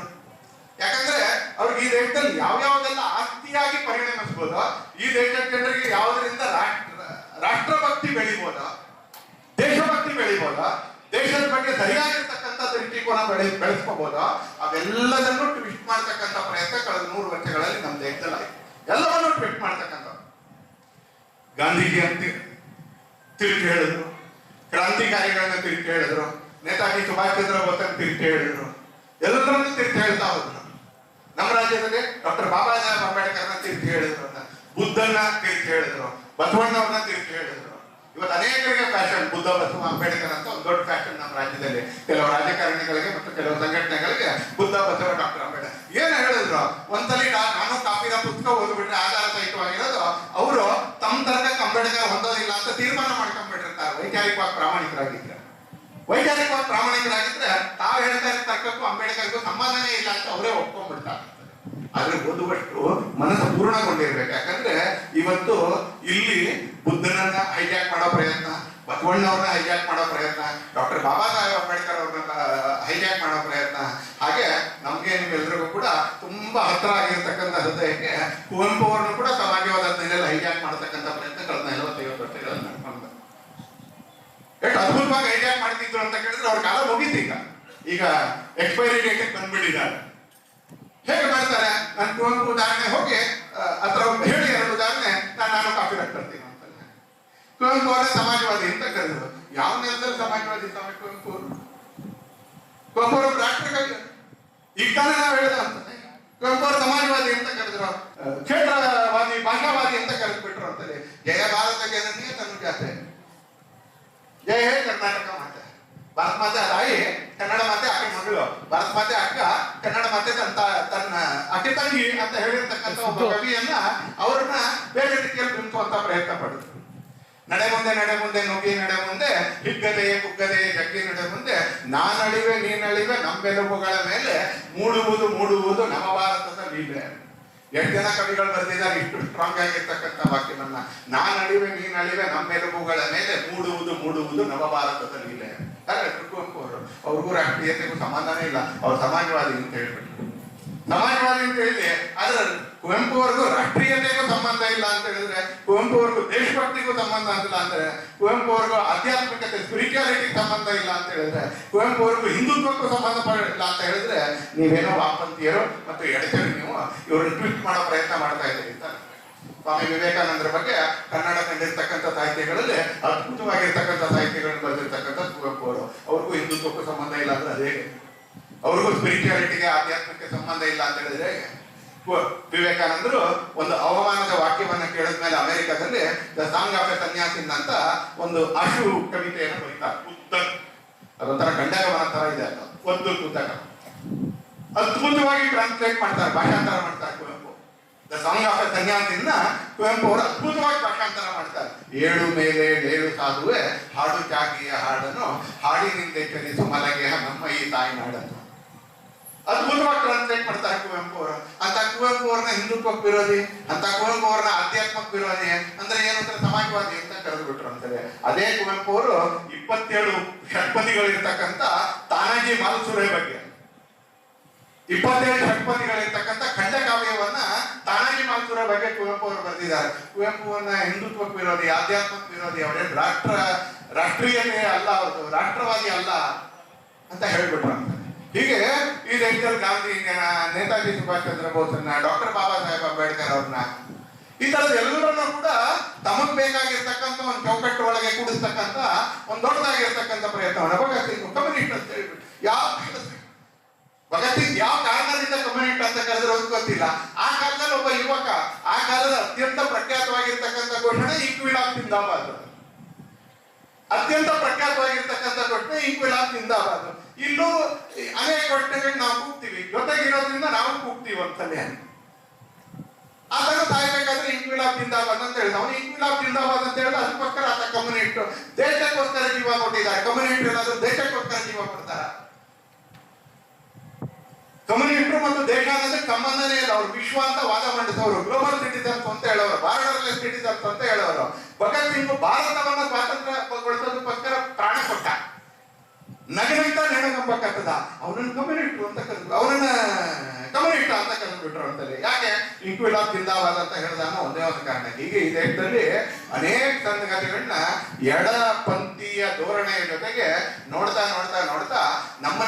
ಮತ್ತಷ್ಟು ಗುಲಾಮಿ ಮಾನಸಿಕತೆಯ ಜೊತೆಗೆ, ಕೊಲನೈಡ್ ಮೈಂಡ್ ಸೆಟ್ ಜೊತೆಗೆ, ಮತ್ತಷ್ಟು ಗುಲಾಮಿ ಮಾನಸಿಕತೆಯ ಜೊತೆಗೆ, ಮತ್ತಷ್ಟು ಅರಾಷ್ಟ್ರೀಯ ತತ್ವದ ಜೊತೆಗೆ, ಮತ್ತಷ್ಟು ಹಿಂದುತ್ವಕ್ಕೆ ವಿರೋಧವಾಗಿರ್ತಕ್ಕಂಥ ಚಿಂತನೆಯ ಜೊತೆಗೆ ಜೋಡಿಸ್ತಾ ಜೋಡಿಸ್ತಾ ಜೋಡಿಸ್ತಾ ದೇಶದ ಒಳಗೊಂದು ಅರಾಜಕ ಮನಸ್ಸುಗಳ ಒಂದು ದೊಡ್ಡ ಸಮೂಹವನ್ನು ನಿರ್ಮಾಣ ಮಾಡುವಂತ ಪ್ರಯತ್ನ ಕಳೆದ 100 ವರ್ಷಗಳಲ್ಲಿ ನಡೆಯಿತು. ಅರಾಜಕ ಮನಸ್ಸುಗಳನ್ನ ನಿರ್ಮಾಣ ಮಾಡುವಂತ ಪ್ರಯತ್ನ. ಇವತ್ತು ಆ ತರದ ಪ್ರಯತ್ನಗಳಿಗೆ ನೇಪಾಳದಲ್ಲಿ ಯಶಸ್ಸಿತ್ತು, ಆ ತರದ ಪ್ರಯತ್ನಗಳಿಗೆ ಬಾಂಗ್ಲಾದಲ್ಲಿ ಯಶಸ್ಸಿತ್ತು, ಆ ತರದ ಪ್ರಯತ್ನಗಳಿಗೆ ಬ್ರೆಜಿಲ್ನಲ್ಲಿ ಸ್ವಲ್ಪ ಯಶಸ್ಸಿತ್ತು, ಆ ತರದ ಪ್ರಯತ್ನಗಳಿಗೆ ಇವತ್ತು ಶ್ರೀಲಂಕಾದಲ್ಲಿ ಯಶಸ್ಸಿತ್ತು. ಯಾಕೆಂದ್ರೆ ಈ ತರದ ಸಂಗತಿಗಳು ಯಶಸ್ವಿಯಾಗಿದ್ದಕ್ಕೆ ಅಲ್ಲಿ ಅರಾಜಕ ಮನಸ್ಸುಗಳು ಜಾಸ್ತಿ ಆಗ್ತಾವ. ಅಲ್ಲೇನೋ ಅಧಿಕಾರ ಯಾವ್ದೋ ಹೋಯ್ತು, ಅಧಿಕಾರ ಯಾವ್ದೋ ಬಂತು, ಆ ಕಾರಣ ಕೇಳೋದಿಲ್ಲ ನಾನು. ಆದ್ರೆ ಯಾವ ತರದ ಆಂದೋಲನಗಳನ್ನ ಈ ಎಡಪಂಥೀಯರು ಎಬ್ಬಿಸಬೇಕು ಅಂತ ಪ್ರಯತ್ನ ಪಡ್ತಾ ಇದ್ದಾರೆ ಜಗತ್ತಿನ ಬೇರೆ ಬೇರೆ ದೇಶಗಳಲ್ಲಿ, ಅದಕ್ಕೊಂದು ಅದ್ಭುತವಾಗಿರ್ತಕ್ಕಂಥ ಉದಾಹರಣೆ ಈ ತರದ ಎಲ್ಲ ದೇಶಗಳು. ಇದು ಒಂದ್ ದಿವಸದಲ್ಲಾಗಲ್ಲ, 2 ದಿವಸದಲ್ಲಾಗಲ್ಲ. ಹಾಗಾಗಿ ತಮ್ಮ ವಿಚಾರವನ್ನು ಹರಡ್ತಾ ಬಂದ್ರು. ಕೆಲವು ರಾಜಕೀಯ ಮುಖಂಡರುಗಳು, ಆ ರಾಜಕೀಯ ಮುಖಂಡರುಗಳಿಗೆ ವೈಚಾರಿಕವಾಗಿ ತಾವು ಕೊಳ್ಳಿದ್ರಿಂದ ಅವ್ರಿಗೆ ಹಿಡ್ಕೊಳ್ಳೋಕೆ ಒಂದು ಕೋಲ್ ಬೇಕಾಯ್ತು. ಏನ್ ಹಿಡ್ಕೊಳ್ಳೋದು? ಎಡಪಂಥೀಯರನ್ನ ಗಟ್ಟಿಯಾಗಿ ಹಿಡ್ಕೊಂಡ್ರು. ಇವತ್ತು ನಮ್ಮ ರಾಜ್ಯದ ಅಧಿಕಾರದ ಪಡಸಾಲೆಗಳಲ್ಲಿ ಇರ್ತಕ್ಕಂಥದ್ದು ಕಾಂಗ್ರೆಸ್ಸಿನ ಕಾರ್ಯಕರ್ತರಲ್ಲ, ಇರೋದು ಕಾಂಗ್ರೆಸ್ಸಿನ ಆಡಳಿತ. ಆದ್ರೆ ರಾಜಕೀಯದ ಪಡಸಾಲೆ ಕರ್ನಾಟಕದಲ್ಲಿ ಇರ್ತಕ್ಕಂಥದ್ದು ಕಾಂಗ್ರೆಸ್ಸಿನ ಕಾರ್ಯಕರ್ತರಲ್ಲ, ಇಲ್ಲಿರೋದೆಲ್ಲ ಲಟ್ಟಿಟ್ಗಳು. ಹಾಗಾಗಿ ಕರ್ನಾಟಕದ ದ್ವೇಷ ಭಾಷಣ ಮಸೂದೆ ಅಂತ ಒಂದು ಮಾಡ್ತಾರೆ. ಈಗ ಸೋಷಿಯಲ್ ಮೀಡಿಯಾವನ್ನ ಸ್ಕೂಪಿಂಗ್ ಮಾಡಕ್ಕೆ, ಅಂದ್ರೆ ನಿಮ್ ಸೋಷಿಯಲ್ ಮೀಡಿಯಾವನ್ನ ಸಾಮೂಹಿಕವಾಗಿ ಸ್ಕ್ಯಾನಿಂಗ್ ಮಾಡಕ್ಕೆ ಸರ್ಕಾರ 7 ಕೋಟಿ ರೂಪಾಯಿ ವೆಚ್ಚದಲ್ಲಿ ಒಂದು ಟೂಲ್ ಅಂತ ಖರೀದಿ ಮಾಡ್ತಾ ಇದೆ. ಮಾಡ್ಬೋದು ಸರ್ಕಾರ. ಆದ್ರೆ ಇದೆಲ್ಲ ಯಾರು ಮಾಡುತ್ತಾ ಇದ್ದಾರೆ ಅಂತ ಕೇಳಿದ್ರೆ ಅಲ್ಲಿರ್ತಕ್ಕಂಥ ಕಾಂಗ್ರೆಸ್ಸಿನ ಮನಸ್ಸುಗಳೆಲ್ಲ ಮಾಡಿಸ್ತಾ ಇರಲ್ಲ, ಅಲ್ಲಿರ್ತಕ್ಕಂಥ ಎಡಪಂಥೀಯ ಮನಸ್ಸುಗಳು. ಯಾಕಂದ್ರೆ ಇವತ್ತು ಸರ್ಕಾರದಲ್ಲಿ ಇರುವಂತ ಕೆಲವು ಪ್ರಮುಖರು ತಮ್ಮ ಬುದ್ಧಿಯನ್ನ ಔಟ್ಸೋರ್ಸ್ ಮಾಡ್ಬಿಟ್ಟಿದ್ದಾರೆ. ಹಾಗಾಗಿ ಸಂಘದ ಶಾಂತವಾಗಿರ್ತಕ್ಕಂಥ ಪಥಸಂಚಲನಕ್ಕೆ ಕೋರ್ಟ್ಗೆ ಹೋಗ್ಬೇಕಾಗಿ ಬರುತ್ತೆ, ಭಾಷಣ ಮಾಡಕ್ಕೆ ಕೋರ್ಟ್ಗೆ ಹೋಗ್ಬೇಕಾಗಿ ಬರುತ್ತೆ, ಇವತ್ತು ಪುಸ್ತಕ ಬಿಡುಗಡೆಗೆ ಕೋರ್ಟ್ಗೆ ಹೋಗ್ಬೇಕಾಗಿ ಬರುತ್ತೆ. ಅನೇಕ ಕಡೆಗಳಲ್ಲಿ ಇಲ್ಲದೆ ಇರೋ ಕಾನೂನಿನ ಹೆಸರಿನಲ್ಲಿ ಪೊಲೀಸರ ಕೈಯಲ್ಲಿ ನೋಟಿಸ್ ಕೊಡುತ್ತಾರೆ. ಬಂದೇ ಇಲ್ಲ ಕಾನೂನು. ಪೊಲೀಸ್ನವ್ರು ಪಾಪ ಅವ್ರು ಹೇಳಿದ್ದನ್ನು ಕೆಲವು ಸಲ ಕೇಳಬೇಕಾಗುತ್ತೆ. ಆ ಕೇಳ್ಬಿಟ್ಟು ಇವ್ರು ಈಗದಿಂದ ಮಂಗ ಒಂದು ವ್ಯವಸ್ಥೆ ಭ್ರಷ್ಟ ಮಾಡ್ತಾರೆ. ಯಾಕಂದ್ರೆ ತಮ್ಮ ಮನಸ್ಸುಗಳನ್ನ ಎಡಪಂಥೀಯ ವ್ಯಕ್ತಿಗಳಿಗೆ ಔಟ್ಸೋರ್ಸ್ ಮಾಡ್ಬಿಟ್ಟಿದ್ದಾರೆ ಕರ್ನಾಟಕದಂತ ರಾಜ್ಯಗಳು. ಇದು ಕಳೆದ 100 ವರ್ಷಗಳಲ್ಲಿ ಈ ತರ ದೊಡ್ಡ ಪ್ರಮಾಣದಲ್ಲಿ ನಮ್ಮ ದೇಶ ನಡ್ಕೊಳ್ತಾ ಬಂತು. ಹಾಗಾಗಿ ಶಿವಾಜಿಯನ್ನ ಈ ಮಕ್ಕಳು ಈಗ ಸ್ವಲ್ಪ ಬದಲಾವಣೆ ಆಗಿದೆ. ಶಿವಾಜಿಯನ್ನ ನಮ್ಮ ಕಾಲದಲ್ಲಿ ಮಕ್ಕಳು ಬೆಟ್ಟದ ಇಲಿ ಅನ್ನುವಂತ ಶಬ್ದದಲ್ಲಿ ಓದ್ತಾ ಬಂದರು. ಬೆಟ್ಟದ ಇಲಿ ಅನ್ನೋದು ಮೌಂಟೈನ್ ರ್ಯಾಟ್ ಅಂತ. ಯಾರು? ಶಿವಾಜಿ ಮಹಾರಾಜ್. ನಾನು ಓದಿರೋದು ಮೌಂಟೈನ್ ರ್ಯಾಟ್. ನೀವು ಓದಿದ್ದೀರಿ ಅಂತ ಹೇಳ್ತಾರೆ. ಇವತ್ತಿನ ಮಕ್ಕಳು ಒಂದು ಸ್ವಲ್ಪ ಅದೃಷ್ಟವಂತರು. ನಿಮಗೆ ಡಾಕ್ಟರ್ ಸುಧಾಕರ್ ಸಂಗೀತ ಲೆಕ್ಚರರ್ಗಳು ಇದ್ದಾರೆ, ಹಾಗೆ NEP ಬಂದಿದೆ, ಹಾಗೆ ಈ ಮಂಥನದಲ್ಲಿ ತುಂಬಾ ಸತ್ಯಗಳು ಹೊರಗೆ ಬರ್ತಾ ಇದ್ದಾವೆ. ಸುಳ್ಳನ್ನ ಬಹಳ ಪ್ರಬಲವಾಗಿ ಇಡಕ್ಕಾಗೋದಿಲ್ಲ. ಆದ್ರೆ ಇಲ್ಲಿ ಯಾರು 50, 60, 70 ವರ್ಷ ಆಗಿದೆ, ನಾವೆಲ್ಲ ಟೆಕ್ಸ್ಟ್ ಬುಕ್ ಗಳಲ್ಲಿ ಶಿವಾಜಿಯನ್ನ ಮೌಂಟೈನ್ ರ್ಯಾಟ್ ಅಂತ ಓದಿರೋದು, ಬೆಟ್ಟದ ಇಲಿ ಅಂತ ಓದಿರೋದು. ಒಂದು ಶೃಂಗೇರಿ ಮಠಕ್ಕೆ ಏನೋ ಒಂದಷ್ಟು ದಾನ ಕೊಟ್ಟ ಅನ್ನೋ ಏಕೈಕ ಕಾರಣಕ್ಕೆ ಇವತ್ತು ನಮ್ಮ ರಾಜ್ಯದ ಟೆಕ್ಸ್ಟ್ ಬುಕ್ ಗಳಲ್ಲಿ ಇವತ್ತಿಗೂ ಕೂಡ ಟಿಪ್ಪು ಸುಲ್ತಾನ್ ಅಂತ ಕೇಳಿದ್ರೆ ಯಾರು ವಿಗ್ರಹ ಭಂಜಕನೋ, ಯಾರು 70,000 ಕ್ರಿಶ್ಚಿಯನ್ರನ್ನು ಸಂಹಾರ ಮಾಡಿದ್ನೋ. ನಾನು ಶ್ರೀರಂಗಪಟ್ಟಣದ ಮಡಿಲಲ್ಲಿ ಸೆರೆಗಳಲ್ಲಿ ಕುತ್ಕೊಂಡು ಮಾತಾಡ್ತಾ ಇದ್ದೀನಿ. ಯಾರು 70,000 ಕ್ರಿಶ್ಚಿಯನ್ರನ್ನ ನರಮೇಧ ಮಾಡಿದ್ನ, ಯಾರು 1 ಲಕ್ಷಕ್ಕಿಂತ ಜಾಸ್ತಿ ಜನ ಮಂಡ್ಯ ಮತ್ತು ಮೈಸೂರು ಇವತ್ತಿನ ಚಾಮರಾಜನಗರ ಜಿಲ್ಲೆಗಳಲ್ಲಿ ಹಿಂದೂಗಳನ್ನ ನರಮೇಧ ಮಾಡಿದ್ನ, ಯಾರು ಅನೇಕ ವಿಗ್ರಹಗಳ ದೇವಸ್ಥಾನಗಳನ್ನ ಭಂಗ ಮಾಡಿದ್ನ, ಯಾರು ಶ್ರೀರಂಗಪಟ್ಟಣದ ದೇವಸ್ಥಾನವನ್ನ ನಾಶ ಮಾಡೋದ್ರಲ್ಲಿ, ಅದನ್ನು ಅವತ್ತಿನ ದಿನಗಳಲ್ಲಿ ಹಾಳು ಮಾಡೋದ್ರಲ್ಲಿ ಒಂದು ಪ್ರಧಾನವಾಗಿರ್ತಕ್ಕಂಥ ಪಾತ್ರ ಇತ್ತು ಅಂತ ಟಿಪ್ಪು ಸುಲ್ತಾನನ್ನ ಇದೇ ಮನಸ್ಸುಗಳು ಶೃಂಗೇರಿಗೆ ಯಾವತ್ತೋ ಒಂದಿದ್ರು ಯಾರು ಒತ್ತಾಯ ಕೊಟ್ಟನೋ ಗೊತ್ತಿಲ್ಲ. ಮತ್ತು ಒಬ್ಬ ದಿವಾನ್ಪುರ್ಣೆ ಇದ್ರು ಅಂತ ಒಬ್ಬ ಅಧಿಕಾರಿ ಇದ್ದ ಅನ್ನೋ ಕಾರಣಕ್ಕೋಸ್ಕರ ಟಿಪ್ಪು ಸುಲ್ತಾನು ಅತ್ಯಂತ ಶ್ರೇಷ್ಠ ಸ್ವಾತಂತ್ರ್ಯ ಹೋರಾಟಗಾರ ಅಂತ ನಮ್ಮವರೇ ಬರೆದು ಬಿಡ್ತಾರೆ. ಅವನೇ ಬರೆದಿರೋನು. ಆಸ್ಥಾನದವ್ರು ಬರೆದಿರೋ ಇತಿಹಾಸ ಇದೆ. ನೀವು ಇಲ್ಲಿಂದ ಹಾಗೆ ತಮಿಳುನಾಡು ಕಡೆಗೆ ಹೋಗಿ ಗುಂಡ್ಲುಪೇಟೆ ದಾಟಿ, ಚಾಮರಾಜನಗರ ದಾಟಿ, ನೀವು ಕೊಯಮತ್ತೂರು ಜಿಲ್ಲೆಗೆ, ನೀಲಗಿರಿ ಜಿಲ್ಲೆಗೆ, ಭವಾನಿ ಜಿಲ್ಲೆಗೆ ಹೋದ್ರೆ ನಿಮಗೆ ದಂಡಿಯಾಗಿ ಒಕ್ಕಲಿಗರು ಸಿಗ್ತಾರೆ, ದಂಡಿಯಾಗಿ ಕನ್ನಡ ಮಾತಾಡೋರು ಸಿಗ್ತಾರೆ. ನಾನು ಆ ಕಡೆಯಿಂದ ಬಂದಿದ್ದೆ, ಈ ಕಡೆಯಿಂದ ಹೋಗ್ಲಿಲ್ಲ. ನಾನು ಆ ಕಡೆಯಿಂದ ಬಂದು 4 ಮನೆಗಳಿಗೆ ಕೇಳಿದೆ, ಕನ್ನಡ ಮಾತಾಡಲ್ಲ ಒಕ್ಕಲಿಗರು ಅಂತ ಹೇಳ್ತಾರೆ. ಇವರು MLA ಕನ್ನಡ ಮಾತಾಡಲ್ಲ, ತಮಿಳು ಮಾತಾಡ್ತಾರೆ. ನಾನೊಂದು 2-3 ಮನೇಲಿ ಮನೆಗಳಿಗೆ ಪ್ರವಾಸ ಹೋದಾಗ ಹಿಂದಿನ ಲೆಕ್ಕದಲ್ಲಿ, ಅದ್ರ ಹಿಂದಿನ ಲೆಕ್ಕದಲ್ಲಿ ನೀವೇನಿಲ್ಲ ತಮಿಳ್ನಾಡಲ್ಲಿ ಒಕ್ಕಲಿಗರು ಇಲ್ವಲ್ಲ. ತಮಿಳ್ನಾಡಲ್ಲಿ ಒಂದು ತಮಿಳ್ ಜಾತಿ ಒಕ್ಕಲಿಗ ಅನ್ನೋ ಜಾತಿ ಇಲ್ಲ, ಅವ್ರ ರೈತರ ಜಾತಿ ಬೇರೆ ಜಾತಿಗಳು. ತಮಿಳ್ನಾಡಲ್ಲಿ ಒಂದು ಒಕ್ಕಲಿಗ ಅಂತ ಇಲ್ವಲ್ಲ, ನೀವೇನಿಲ್ಲ ಅಂತ ಕೇಳಿದ್ರೆ ಅವರು ಆರಾಮಾಗಿ ಕಥೆ ಹೇಳಿದ್ರು. ಮನೇಲಿರ್ತಕ್ಕಂಥ ಎಲ್ಲ ಹಿರಿಯರು ಕಥೆ ಹೇಳ್ತಾರೆ. ನಾವು ಹೇಗೆ ಓಡ್ ಬಂದು ಅಲ್ಲಿಗೆ ಮಂಡ್ಯದಿಂದ, ಮೈಸೂರಿಂದ, ಚಾಮರಾಜನಗರದಿಂದ, ಕೊಡಗಿನ ಈ ಭಾಗದಿಂದ ನಾವು ಹೇಗೆ ತಮಿಳ್ನಾಡಿಗೆ ಟಿಪ್ಪು ಸುಲ್ತಾನನ ಕ್ರೌರ್ಯವನ್ನ ಸಹಿಸಕ್ಕಾಗದೆ. ಹಿಂಸೆ ಬೇರೆ, ಎಲ್ಲ ಯುವ ಮನಸ್ಸುಗಳಿಗೆ ನಾನು ಹೇಳ್ತಾ ಇದ್ದೀನಿ, ಹಿಂಸೆ ಬೇರೆ, ಕ್ರೌರ್ಯ ಬೇರೆ. ಶಿಕ್ಷೆ ಬೇರೆ, ಹಿಂಸೆ ಬೇರೆ, ಕ್ರೌರ್ಯ ಬೇರೆ. ಇವರು ಬೇರೆ ಬೇರೆ. ಶಿಕ್ಷೆ ನಾಗರಿಕ ಸಮಾಜದಲ್ಲಿದೆ, ಶಿಕ್ಷೆ ಕುಟುಂಬಗಳಲ್ಲಿದೆ, ಶಿಕ್ಷೆ ಇತರದ ಎಲ್ಲ ವ್ಯವಸ್ಥೆಯಲ್ಲಿದೆ. ಪೊಲೀಸ್ ಅನ್ನುವಂಥ ವ್ಯವಸ್ಥೆಯಲ್ಲಿ, ನ್ಯಾಯಾಲಯ ಅನ್ನುವಂಥ ವ್ಯವಸ್ಥೆಯಲ್ಲಿ ಶಿಕ್ಷೆ ಇದೆ. ಹಿಂಸೆ ಕೂಡ ಕೆಲವು ಕಡೆಗಳಲ್ಲಿದೆ. ಆದ್ರೆ ಕ್ರೌರ್ಯ ಕೆಲವು ಪಶ್ಚಿಮದ ಮತಗಳು, ಇಸ್ಲಾಮಿಕ ಮತಗಳು ನಮ್ಮ ದೇಶಕ್ಕೆ ತಗೊಂಬಂದ ಕ್ರೌರ್ಯ. ಇವತ್ತು ನಾವು ಒಂದು ದಾರುಣವಾಗಿರ್ತಕ್ಕಂಥ ಘಟನೆಯ 1000 ವರ್ಷದಲ್ಲಿ ನಾವು ಕೂತ್ಕೊಂಡಿದ್ದೀವಿ ಅಂತ. ಅದೇ ಸಂದರ್ಭದಲ್ಲಿ ನಾನು ಕಾಫಿರ ಕೂಡ ಬಿಡುಗಡೆ ಆಗ್ತಾ ಇದೆ. ಜನವರಿ 8, 9, 10, 1026ನೇ ಇಸ್ವಿಯಲ್ಲಿ ಅದೇ ಸೋಮನಾಥ ದೇವಾಲಯವನ್ನ ಗಜನಿ ಮಹಮ್ಮದ್ ತಾನು ದಾಳಿ ಬಂದು ಆ ಸೋಮನಾಥದ ದೇವಸ್ಥಾನವನ್ನ ಆತ ಧ್ವಂಸ ಮಾಡ್ತಾನೆ. ಈಶ್ವರ ಲಿಂಗ, ಶಿವಲಿಂಗ ಏನಿತ್ತು ಅದನ್ನು ಕೂಡ ಕುಟ್ಟಿ ಪುಡಿ ಮಾಡುವಂತ ಕೆಲಸ ಮಾಡ್ತಾನೆ. ಇದು ಕ್ರೌರ್ಯ, ಇದು ವಿಗ್ರಹ ಬಂಧನೆ, ಇದು ತರ್ಕ ಅಲ್ಲ. ನನ್ನ ದೇವರು ಯಾಕೆ ದೊಡ್ಡವನು ಅಂತ ಮಾಡ್ತಕ್ಕಂಥ ವಾದ ಅಲ್ಲ ಇದು. ನನ್ನ ಧರ್ಮ ಯಾಕೆ ಒಳ್ಳೇದು ಅಂತ ಮಾಡ್ತಕ್ಕಂಥ ವಾದ ಅಲ್ಲ ಇದು. ಕತ್ತಿಯ ಬಲದ ಮೇಲೆ ಮತ ಪ್ರಚಾರ ಮಾಡ್ಲಿಕ್ಕೆ ಅಂತ ಹೊರಟಿರ್ತಕ್ಕಂಥ ಒಂದು ಭೀಷಣವಾಗಿರ್ತಕ್ಕಂಥ ಕ್ರೌರ್ಯವಾಗಿರ್ತಕ್ಕಂಥ ಮಾರ್ಗ.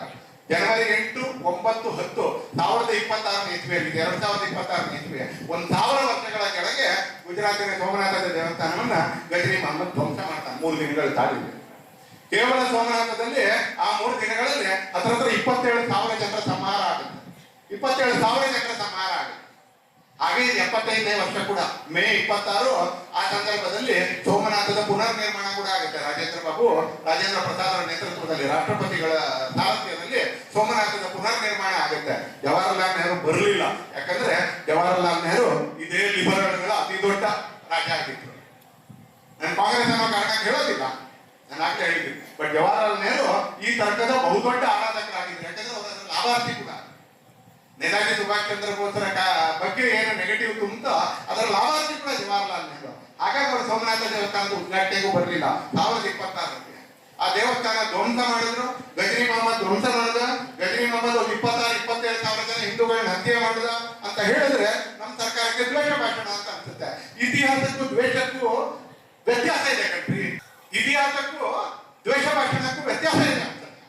ಶ್ರೀರಂಗಪಟ್ಟಣದ ದೇವಸ್ಥಾನವನ್ನ ಟಿಪ್ಪು ಸುಲ್ತಾನ್ ನಾಶ ಮಾಡಕ್ಕೆ ವಿಪರೀತವಾಗಿರ್ತಕ್ಕಂಥ ಪ್ರಯತ್ನ ಮಾಡಿದ ಅಂತ ಕೇಳಿದ್ರೆ ಅದು ಇತಿಹಾಸವೇ ಹೊರತು ದ್ವೇಷ ಭಾಷಣ ಅಲ್ಲ.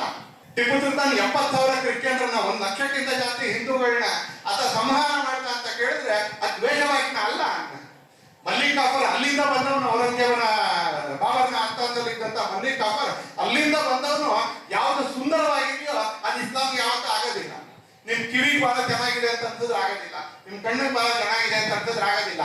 ಹಾಗಾಗಿ ನೀವು ಗಣಪತಿ ಮೆರವಣಿಗೆ ಜೊತೆಗೆ ಮ್ಯೂಸಿಕಲ್ ಇನ್ಸ್ಟ್ರೂಮೆಂಟ್ ಇಟ್ಕೊಂಡ್ರೆ ಆಗೋದಿಲ್ಲ ಅಂದ್ರೆ ಸರಿ ನಿಮ್ ಕಿವಿಗೆ ಏನಾದ್ರೂ ಇಟ್ಕೋಬೇಕು. ನಾನು ಆಡಬಾರ್ದು ಅಂದ್ರೆ ಹೇಗೆ? ಇಲ್ಲಿ ಮತ ಅಂತತೆ ಬರುತ್ತೆ. ನನಗೆ ಇಷ್ಟ ಇಲ್ಲ ಅಂದ್ರೆ ನೀನು ಕೂಡ ಮಾಡಬಾರ್ದು. ನನಗೆ ಇಷ್ಟ ಇಲ್ಲ, ತುಂಬಾ ಸಂಗತಿಗಳು ನನಗೆ ಇಷ್ಟ ಇಲ್ಲ. ಯಾರೋ ಮಾಂಸಾಹಾರಿ ಇದ್ದಾನೆ, ಯಾರೋ ಸತ್ಯಾಹಾರಿ ಇದ್ದಾನೆ. ಸತ್ಯಾಹಾರಿ ಹೇಳ್ತಾನೆ ನನಗೆ ಮಾಂಸಾಹಾರಿ ಇಷ್ಟ ಇಲ್ಲ, ಸರಿ ಒಳ್ಳೆ ತಿನ್ಬೇಡ. ಆದ್ರೆ ನನಗೆ ಮಾಂಸಾಹಾರಿ ಇಷ್ಟ ಇಲ್ಲ, ನೀನು ತಿನ್ಬಾರ್ದು ಅಂತ ಹೇಳಿದ್ರೆ ನಡೆಯೋದಿಲ್ಲ. ಅಥವಾ ಮಾಂಸಾಹಾರಿ ಹೇಳಿದ್ರೆ ನೀನು ತಿನ್ನಬೇಕು, ಇದ್ರೆ ಈ ಊರಲ್ಲಿ ಇರಕ್ಕಾಗೋದಿಲ್ಲ ಅಂತ ಹೇಳಿದ್ರೆ ನಡೆಯೋದಿಲ್ಲ. ಪ್ರಜಾಪ್ರಭುತ್ವ ಇದೆ, ಸಮಾಜ ಸಂಸ್ಕಾರಿತವಾಗಿರ್ತಕ್ಕ ಅವ್ರವ್ರಿಗೆ ಅವ್ರವ್ರ ನಂಬಿಕೆ, ಅವ್ರವ್ರ ಮನೆಯೊಳಗೆ ಅವ್ರವ್ರ ನಂಬಿಕೆ. ಒಂದು ಮನೆಯೊಳಗೆ 2-3 ಜನರಿಗೆ ಅವ್ರವ್ರದ್ದೇ ಆಗಿರ್ತಕ್ಕಂಥ ನಂಬಿಕೆ. ಆಮೇಲೆ ಒಟ್ಟಿಗೆ ಇರ್ಬೋದಿದೆ, ಒಟ್ಟಿಗೆ ಇರ್ಬೋದಿದೆ. ಊರಿನಲ್ಲಿ ರಾಮನ ದೇವಸ್ಥಾನ ಇದೆ, ಕೃಷ್ಣನ ದೇವಸ್ಥಾನ ಇದೆ, ಶಿವನ ದೇವಸ್ಥಾನ ಇದೆ, ದೇವಿ ದೇವಸ್ಥಾನ ಇದೆ. ಗಲಾಟೆ ಆಗಲ್ಲ ಇದೆ ಅಂತಲ್ಲಿ. ಯಾಕೆ? ನಂದೇ ದೇವರು ಶ್ರೇಷ್ಠ ಅಂತ ಹೇಳಿಲ್ಲ. ಅಂಬೇಡ್ಕರ್ ಇದನ್ನು ಗುರುತಿಸ್ತಾರೆ. ತನ್ನ ಪುಸ್ತಕದಲ್ಲಿ ಸಂವಿಧಾನ ರಚನೆ ಸಭೆಯಲ್ಲಿ ಇದನ್ನು ಬರೀತಾರೆ. ಅವ್ರು ಹಿಂದೂ ಅನ್ನೋದು ಎಷ್ಟು ಶ್ರೇಷ್ಠ ಅನ್ನೋದನ್ನ ನಾನು ಕಾಫಿರ ಪುಸ್ತಕದಲ್ಲಿ 16 ಕಡೆಗಳಲ್ಲಿ ಅವ್ರದೇ ಮಾತುಗಳ ಕಥೆಗಳಲ್ಲಿ ಡಾಕ್ಟರ್ ಸುಧಾಕರ್ ಹೊಸಳ್ಳಿ ಅವರು ಎತ್ಕೊಟ್ಟಿದ್ದಾರೆ. ಆದ್ರೆ ಈ ವಾಮಪಂಥೀಯರು ಮತ್ತು ಅವರಿಂದ ಲಾಭಾರ್ಥಿಗಳಾಗಿರ್ತಕ್ಕಂಥ, ಫಲಾನುಭವಿಗಳಾಗಿರ್ತಕ್ಕಂಥ ಕೆಲವು ರಾಜಕೀಯ ಮುಖಂಡರುಗಳು ಅಂಬೇಡ್ಕರ್ನ ಹಿಂದೂ ವಿರೋಧಿ ಅಂತ ಹೇಳ್ಬಿಟ್ಟು. ಅಂಬೇಡ್ಕರ್ ಅತಿ ದೊಡ್ಡ ಸುಧಾರಕ ಹಿಂದೂ ಸಮಾಜ, ಅತಿ ದೊಡ್ಡ ಸುಧಾರ. ನಮ್ಮೊಳಗಿದ್ದಂಥ ಜಾತೀಯತೆ, ಜಾತಿವಾದ ಮತ್ತು ನಮ್ಮೊಳಗಿದ್ದಂಥ ಅಸ್ಪೃಶ್ಯತೆ, ಇದೆರಡನ್ನ ಖಂಡತುಂಡವಾಗಿ ವಿರೋಧಿಸಿರ್ತಕ್ಕಂಥ ಒಬ್ಬ ಬಹುದೊಡ್ಡ ಸಮಾಜ ಸುಧಾರಕ ಡಾಕ್ಟರ್ ಬಾಬಾ ಸಾಹೇಬ್ ಅಂಬೇಡ್ಕರ್. ಬಹುದೊಡ್ಡ ಬಹುಶಃ ನಮ್ಮ ದೇಶದ ಆತ್ಮಸಾಕ್ಷಿ ಮಲಗಿದ್ದಂಥ ಆತ್ಮಸಾಕ್ಷಿಯನ್ನು, ಮಲಗಿದ್ದಂಥ ಪ್ರಜ್ಞೆಯನ್ನ ತನ್ನ ಚಟುವಟಿಕೆಗಳ ಮುಖಾಂತರ, ತನ್ನ ತರ್ಕಗಳ ಮುಖಾಂತರ, ತನ್ನ ವಾದ ಸರಣಿಯ ಮುಖಾಂತರ ಯಾರಾದ್ರೂ ಒಬ್ಬ ಮನುಷ್ಯ ಈ ದೇಶದಲ್ಲಿ ಅದನ್ನು ಎಬ್ಬಿಸಿದ್ರೆ, ಒಬ್ಬ ಮನುಷ್ಯ ಆತ್ಮಸಾಕ್ಷಿಯನ್ನ ಎಬ್ಬಿಸಿದ್ರೆ ಅದು ಡಾಕ್ಟರ್ ಬಾಬಾ ಸಾಹೇಬ್ ಅಂಬೇಡ್ಕರ್. ಅದಕ್ಕೆ ಈ ದೇಶ ಸದಾಕಾಲಕ್ಕೂ ಕೂಡ ಕೃತಜ್ಞವಾಗಿರ್ಬೇಕು, ಸದಾಕಾಲಕ್ಕೂ ಕೃತಜ್ಞವಾಗಿರ್ಬೇಕು. ಹಾ, ಮತಾಂತರ ಆದ್ರು ಆ ಅಸ್ಪೃಶ್ಯತೆಯ ನೋವಿನ ಕಾರಣಕ್ಕೆ ಮತಾಂತರ ಆಗ್ತಾರೆ. ಮತಾಂತರ ಆಗಲಿಲ್ಲ ಅಂತ ಹೇಳಿಲ್ಲ. ಆದ್ರೆ ಆ ಮತಾಂತರ ಆಗ್ತಾ ಇರ್ಬೇಕಾದ್ರೆ ಅವ್ರ ಮನಸ್ಸಲ್ಲಿ ಹೇಗೆ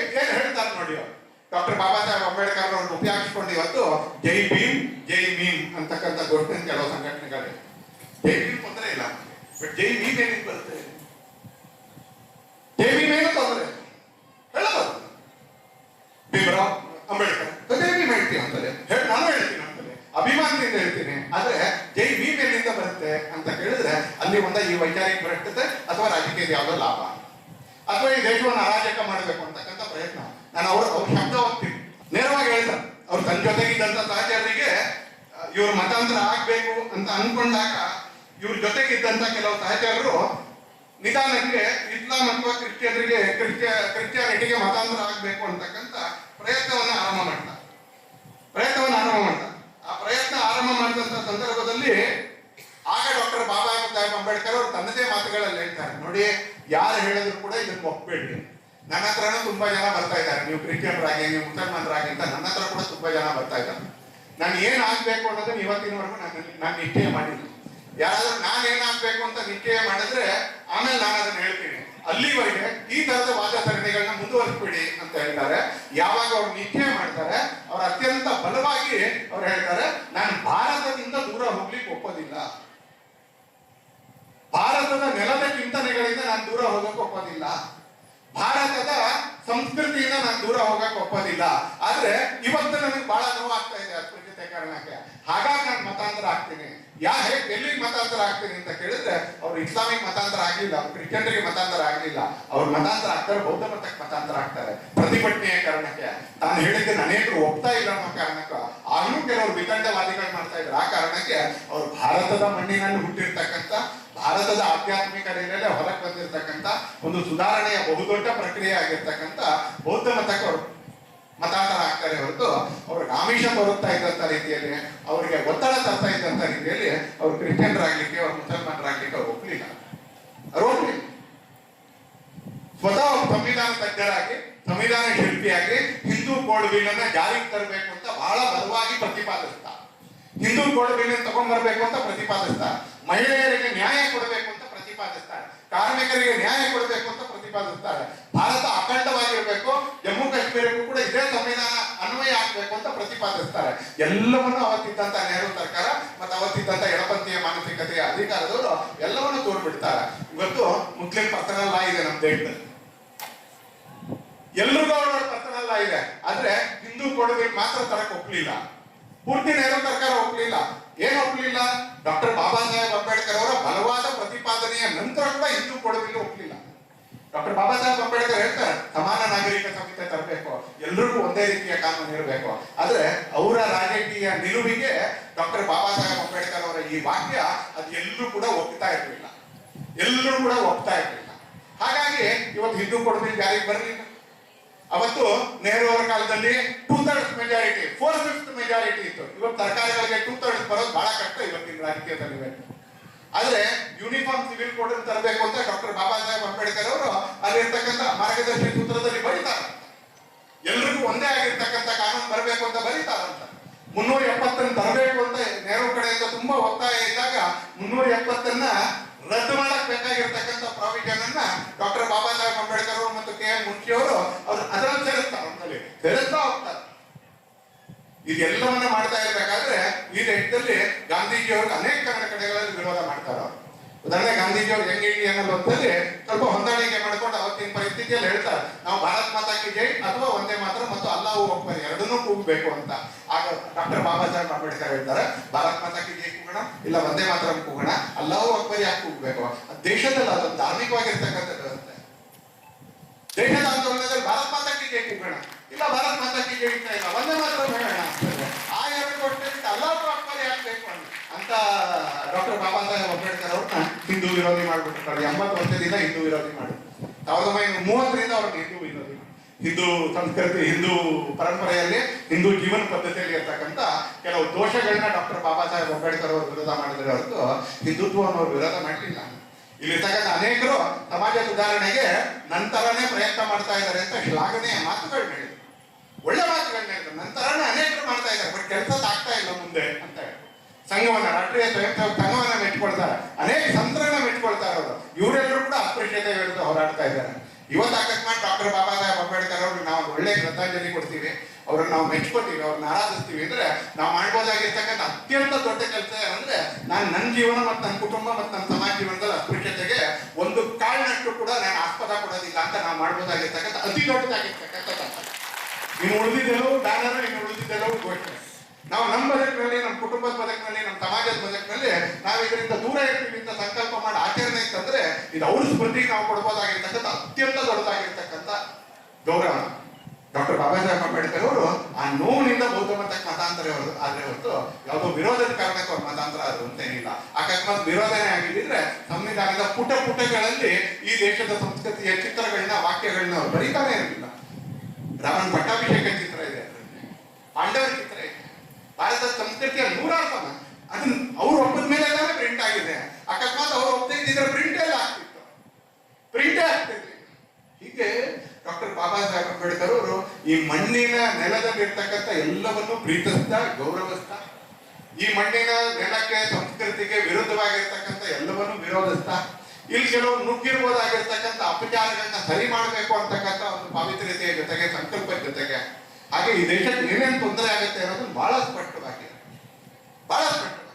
ಪಾಕಿಸ್ತಾನ ಬೇಕು ಅಂತ ಹೇಳಿದ ನಾಯಕರುಗಳು ಭಾರತದ ಬಗ್ಗೆ ಉಪದೇಶ ಕೊಡ್ತಾ ಇರ್ಬೇಕಾದ್ರೆ ಅವ್ರು ಹೇಳ್ತಾರೆ, ನೀವು ತಗೊಂಡೋಗಿದ್ದೀರಿಲ್ಲ, ಹೋಗಿ ನೀವು ನಮ್ಮ ದೇಶದ ಬಗ್ಗೆ ನೀವೇನು ಉಪದೇಶ ಮಾಡೋದು ಬೇಕಾಗಿಲ್ಲ. ಇವತ್ತು ಜನಸಂಖ್ಯೆಯ ಅಸಮತೋಲನದ ಎಲ್ಲ ಅಪಾಯಗಳನ್ನ ಇವತ್ತು ಡಾಕ್ಟರ್ ಬಾಬಾ ಸಾಹೇಬ್ ಅಂಬೇಡ್ಕರ್ ಅವರು ಗುರುತಿಸಿದ್ರು. ಅಪಾಯ ಇಲ್ವಾ ಅಂತ ಕೇಳಿದ್ರೆ ಅಪಾಯ ಇದೆ. ಕಣ್ಣು ಮುಚ್ಕೊಂಡು ನಾವು ಕೂತಿದ್ರೆ ಹಿಂದೂ ಧರ್ಮದ ಯಾವುದೇ ಗುರು, ನಮ್ಮ ಜಾತಿಗಳ ಯಾವುದೇ ಗುರು, ಯಾವುದೇ ಸ್ವಾಮೀಜಿ ಇವತ್ತು ನಮ್ಮ ಎದುರಿಗೆ ಕಾಣ್ತಕ್ಕಂಥ ಎರಡು ಶಬ್ದಗಳನ್ನ ಯಾರು ಕೂಡ ಉಲ್ಲೇಖ ಮಾಡೋದಿಲ್ಲ. ಇವತ್ತು ಇಸ್ಲಾಂ ಮತ ಹೇಳುತ್ತೆ, ಸ್ವಲ್ಪ ದಾರುಲ್ ಇಸ್ಲಾಂ, ಇನ್ನೊಂದು ಸ್ವಲ್ಪ ದಾರುಲ್ ಹರಬ್. ನಾವು ದಾರುಲ್ ಹರಬ್ನ ದಾರುಲ್ ಇಸ್ಲಾಂ ಮಾಡೋದಕ್ಕೋಸ್ಕರ ನಾವು ಹಿಂಸೆ ಏನ್ ಬೇಕಾದ್ರೂ ಪ್ರಯೋಗ ಮಾಡ್ತೀವಿ ಅಂತ ಹೇಳ್ತಾರೆ. ಹಿಂಸೆ ಏನ್ ಬೇಕಾದ್ರೂ ಪ್ರಯೋಗ ಮಾಡ್ತೀವಿ ಅಂತ. ದಾರುಲ್ ಹರಬ್ ಅಂದ್ರೆ ಏನು? ಪಾಪಿಗಳಿದ್ದಾರೆ. ದಾರುಲ್ ಇಸ್ಲಾಂ ಅಂತ ಹೇಳಿದ್ರೆ ಏನೋ? ಪುಣ್ಯ ಆಗಿದೆ. ಅದನ್ನ ದಾರುಲ್ ಹರಬನ್ನ ನಾವು ದಾರುಲ್ ಇಸ್ಲಾಂ ಮಾಡ್ಲಿಕ್ಕೆ ನಾವು ಹಿಂಸೆ ಏನ್ ಬೇಕಾದ್ರೂ ಪ್ರಯೋಗ ಮಾಡ್ತೀವಿ ಅಂತ ಹೇಳಿದ್ರು. ಹೇಗೆ ಒಪ್ಕೋತೀವಿ? ಅದ್ರ ವಿರುದ್ಧ ಸಂಘರ್ಷ ನಡೆದ ಡಾಕ್ಟರ್ ಬಾಬಾ ಸಾಹೇಬ್ ಈ ಅಪಾಯವನ್ನು ಗುರುತಿಸ್ತಾರೆ. ಇವತ್ತು ದೇಶದ ಎಲ್ಲ ಭಾಗಗಳಲ್ಲಿ ಅನೇಕ ಕಡೆಗಳಲ್ಲಿ ಹಿಂದೂಗಳು ಗೆಲ್ಲಕ್ಕಾಗೋದಿಲ್ಲ, ಅಥವಾ ಇಂಥ ಪಕ್ಷದಿಂದ ಒಬ್ಬ ಹಿಂದೂ ಮುಸಲ್ಮಾನ್ ಇದ್ರೆ ಅವನು ಗೆಲ್ಲಕ್ಕಾಗೋದಿಲ್ಲ ಅಂತಕ್ಕಂಥ ಪರಿಸ್ಥಿತಿ ನಿರ್ಮಾಣ ಆಗಿದೆಯಾ ಇಲ್ವೋ? ಇವತ್ತು ಕತ್ತಿಯಿಂದಾದ್ರೂ ಪರವಾಗಿಲ್ಲ, ಜನಸಂಖ್ಯೆ ವೃದ್ಧಿಯಿಂದಾದ್ರೂ ಪರವಾಗಿಲ್ಲ, ನಾವು ಇದನ್ನು ದಾರುಲ್ ಇಸ್ಲಾಂ ಮಾಡ್ತೀವಿ ಅಂತಕ್ಕಂಥ ಮಾನಸಿಕತೆ ಏನಿದೆ ಡಾಕ್ಟರ್ ಬಾಬಾ ಸಾಹೇಬ್ ಅಂಬೇಡ್ಕರ್ ತನ್ನ ಬರಹಗಳಲ್ಲಿ, ತನ್ನ ಭಾಷಣಗಳಲ್ಲಿ ಎಲ್ಲದರಲ್ಲೂ ಗುರುತಿಸಿ ಯಾವತ್ತವರು ತನ್ನನ್ನು ತಾನು ಬದಲಾವಣೆ ಮಾಡ್ಕೊಳ್ಬೇಕು ಅಂತ ಅನ್ಕೊಂಡ್ರು, ಅವತ್ತು ನಾನು ಇದಾಗೋದಿಲ್ಲ, ನಾನು ಭಾರತದಿಂದ ದೂರ ಹೋಗೋದಿಲ್ಲ ಅಂತ ಬೌದ್ಧ ಮತಾಂತರ ಆಗ್ತಾರೆ. ಇದನ್ನು ಬಿಟ್ಟು ನಮ್ಗೆ ಹೇಳ್ಬೇಕು. ಇಟ್ಟು ಗುರುತಿಸಿ ಬೌದ್ಧ ಮತಾಂತರ ಆಗಿರ್ತಕ್ಕಂಥ ಡಾಕ್ಟರ್ ಬಾಬಾ ಸಾಹೇಬ್ ಅಂಬೇಡ್ಕರ್ ಅವರ ಸಂದೇಶಗಳ ಜೊತೆಗೆ, ಅವ್ರ ಸಿದ್ಧಾಂತಗಳ ಜೊತೆಗೆ, ಅವ್ರ ಬದುಕಿನ ಜೊತೆಗೆ ನಡೀತಕ್ಕಂಥ ಆಂದೋಲನಗಳಲ್ಲಿ ಜೈ ಭೀಮ್ ಅಂತಕ್ಕಂಥ ಘಟನೆ ಹೇಗೆ ಬರಕ್ ಸಾಧ್ಯ? ಏಕರೂಪ ನಾಗರಿಕ ಸಂಹಿತೆ ತರಬೇಕು ಅಂತ ಯಾರು ಪ್ರತಿಪಾದನೆ ಮಾಡಿದಾರೋ ಅಂತ ಡಾಕ್ಟರ್ ಬಾಬಾ ಸಾಹೇಬ್ ಅಂಬೇಡ್ಕರ್ ಅವರ ಪ್ರೇರಣೆಯಿಂದ ನಡೀತಕ್ಕಂಥ ಸಂಘಟನೆಗಳು ಅಥವಾ ವಿಚಾರಗಳ ಒಳಗಳಲ್ಲಿ ಜೈ ಭೀಮ್ ಹೇಗೆ ಬರಕ್ ಸಾಧ್ಯ? ದಲಿತರು ನೀವು ಇಸ್ಲಾಂ ಮತಾಂತರ ಆಗಿ ಅಲ್ಲಿರ್ತಕ್ಕಂಥ ಪರಿಸ್ಥಿತಿಯನ್ನು ತಂದ್ಕೊಳ್ಬೇಡಿ ಅಂತ ಯೋಗೇಂದ್ರನಾಥ್ ಮಂಡಲ್ ಅವರ ಉದಾಹರಣೆಯನ್ನ ಕೊಟ್ಟು ಭಾಷಣ ಮಾಡ್ತಾ ಇದ್ದಂತ ಡಾಕ್ಟರ್ ಬಾಬಾ ಸಾಹೇಬ್ ಅಂಬೇಡ್ಕರ್ ಅವರ ವಿಚಾರ ಜೊತೆಗೆ ನಡೀತಾ ಜೈ ಭೀಮ್ ಅಂತ ಹೇಗೆ ಸಾಧ್ಯ? ನಾವು ಸಮಸ್ಯೆ ಅಂತ ಗುರುತಿಸ್ಬೇಕಂತ. ಅದು ದ್ವೇಷ ಭಾಷಣ ಆಗೋದಿಲ್ಲ, ವಿಷಪೂರಿತ ಭಾಷಣ ಆಗೋದಿಲ್ಲ, ಸಮಸ್ಯೆನೇ. ಮೈಸೂರಿನ ನರಸಾಮ್ರಾಜ್ಯದಲ್ಲಿ ಹಿಂದೂ ಗೆಲ್ಲಕ್ ಆಗೋದಿಲ್ಲ ಅಂತಕ್ಕಂಥದ್ದು ಸಮಸ್ಯೆ ಅಂತ. ಯಾಕೆ ಗೆಲ್ಲಕ್ ಆಗೋದಿಲ್ಲ? ಮಂಡ್ಯದಲ್ಲಿ ಮುಸಲ್ಮಾನ್ ಗೆಲ್ಬಹುದು, ರಾಮನಗರದಲ್ಲಿ ಮುಸಲ್ಮಾನ್ ಗೆಲ್ಬಹುದು, ಬೆಂಗಳೂರಿನ ಇನ್ಯಾವುದೋ ಕಾನ್ಸ್ಟಿಟ್ಯೂನ್ಸಿ ಮುಸಲ್ಮಾನ್ ಗೆಲ್ಬಹುದು ಅಂತಂದ್ರೆ ನರಸಿಂಹರಾಜ್ಯದಲ್ಲಿ ಯಾಕೆ ಹಿಂದೂ ಗೆಲ್ಲಕ್ ಆಗೋದಿಲ್ಲ? ಇದೊಂದು ಸಮಸ್ಯೆ ಬಿಡ್ತದೆ. ಯಾವ ಪಾರ್ಟಿ ಹಿಂದೂ ಬೇಕಾದ್ರೂ ಯಾಕೆ ಗೆಲ್ಲಕ್ ಆಗೋದಿಲ್ಲ ಅಂತ ಒಂದು ಪ್ರಯತ್ನಿಸ್ಬೇಕಲ್ಲ ಅಂತ. ಮದ್ದೂರಿನ ಗಣಪತಿ ಮೆರವಣಿಗೆ ಯಾಕೆ ಗಲಭೆ ಆಗುತ್ತೆ? ಯಾಕೆ ಮೊರ ಮೆರವಣಿಗೆ ಗಲಭೆ ಆಗೋದಿಲ್ಲ? ಯಾಕೆ ಈ ಅಸಹಿಷ್ಣುತೆ ಯಾಕೆ? ಇದನ್ನು ಡಾಕ್ಟರ್ ಬಾಬಾ ಸಾಹೇಬ್ ಅಂಬೇಡ್ಕರ್ ಅವರು ಜಗದಲ್ಲಿ ಅವರು ಕೂಡ ಪ್ರಶ್ನೆ ಮಾಡ್ತಾರೆ. ಈ ಪುಸ್ತಕದಲ್ಲಿ ವಿಪುಲವಾಗಿರ್ತಕ್ಕಂಥ ಆಧಾರಗಳು. ಇದನ್ನು ನಾನು ಹೇಳ್ತಾ ಇಲ್ಲ, ನಾನು ಬಂದಿರತಕ್ಕಂಥ ಒಂದು ಸಂಘಟನೆಯಿಂದ, ನಾನು ಬಂದಿರತಕ್ಕಂಥ ಒಂದು ರಾಜಕೀಯ ಪಕ್ಷದಿಂದ ಹೇಳೋದಿಲ್ಲ ಅಂತಾರೆ. ಯಾಕೆ ಗಲಾಟೆ ನಡೆಯುತ್ತೆ ಅಂತಕ್ಕಂಥ ಪ್ರಶ್ನೆ ಇಲ್ಲಿರ್ತಕ್ಕಂಥ ಪ್ರತಿಯೊಬ್ಬರು ಕೂಡ ನಾವು ಪ್ರಾಮಾಣಿಕವಾಗಿ ಹಾಕೊಂಡಾಗ ನಮ್ಮ ಆಂದೋಲನಗಳು, ನಮ್ಮ ಚಳುವಳಿಗಳು, ನಮ್ಮ ವಿಚಾರ ಕೂಡ ಸರಿಯಾಗಿರ್ತಕ್ಕಂಥ ದಾರಿಯಲ್ಲಿ ನಡೀತಾ ಇದೆ. ಸರಿಯಾಗಿರ್ತಕ್ಕಂಥ ದಾರಿಯಲ್ಲಿ ನಡೆಯುತ್ತೆ. ಆಂದೋಲನಗಳು ಬೇಕು, ಚರ್ಚೆ ಬೇಕು, ಸಿದ್ಧಾಂತಗಳು ಬೇಕು, ಆದ್ರೆ ತಪ್ಪು ದಾರಿ ಹಿಡಿಬಾರ್ದು. ಇರ್ತಕ್ಕಂಥ ವ್ಯವಸ್ಥೆಯನ್ನು ಸರಿ ಮಾಡ್ಲಿಕ್ಕೆ ಅನೇಕ ಆಂದೋಲನಗಳು ಬೇಕು. ಎಲ್ಲ ಆಂದೋಲನ ನಡೆಯೋದು ಇರ್ತಕ್ಕಂಥ ವ್ಯವಸ್ಥೆ ಸರಿ ಮಾಡಕ್ಕೆ. ಅದು ಸರಿ ಇಲ್ಲದೆ ಇರಬೇಕಾದ್ರೆ ಬಸ್ ಸರಿ ಇಲ್ಲದೆ ಸ್ಟೂಡೆಂಟ್ಗಳು ಬೀದಿಗೆ ಬರ್ತಾರೆ. ಯಾಕೆ ಬರ್ತಾರೆ ಅಂತ ಕೇಳಿದ್ರೆ ಬಸ್ ಸರಿಯಾಗಿ ಬಿಟ್ಟರೆ ಕೂಡ ಬರಲ್ಲ. ಅಸ್ಪೃಶ್ಯತೆ ಇದೆ. ಹೀಗಾಗಿ ಡಾಕ್ಟರ್ ಬಾಬಾ ಸಾಹೇಬ್ ಅಂಬೇಡ್ಕರ್ ಪ್ರತಿಭಟನೆಯ ಧ್ವನಿ ಎತ್ತಬೇಕಾಯ್ತು. ಇವತ್ತು ಎತ್ತಬೇಕು. ಯಾಕಂದ್ರೆ ಇವತ್ತು ಅಸ್ಪೃಶ್ಯತೆ ಇದೆ ಸಮಾಜ. ಇಲ್ಲ ಅಂತ ಹೇಳೋದು ನಮ್ಮ ಮನಸ್ಸಲ್ಲೇ ಇದೆ ಅಂತ. ನಾನೇನ್ರಿ ಇಲ್ಲ ಅನ್ನೋಂಥವ್ರನ್ನ ನನ್ನ ಎದುರು ಕೂರಿಸ್ಕೊಂಡು ಕೂತಿದ್ದೀನಿ, ಅವ್ರ ಎದುರು ಕೂತಿದ್ದೀನಿ. ಎದುರು ಮುಟ್ಟು ಹೇಳಿ ಅಂತ ನಿಮ್ಮ ಮನಸ್ಸಲ್ಲಿ ಇಲ್ಲ ಅಂತ ಹೇಳಿದ್ರೆ ಅವಾಗ ಒಂದ್ ಸ್ವಲ್ಪ ಸ್ವರ ಶೇಕ್ ಆಗಕ್ಕೆ ಶುರು ಆಗುತ್ತೆ. ಇದು ಹೋಗ್ಬೇಕಿದು ಅಮಾನವೀಯ.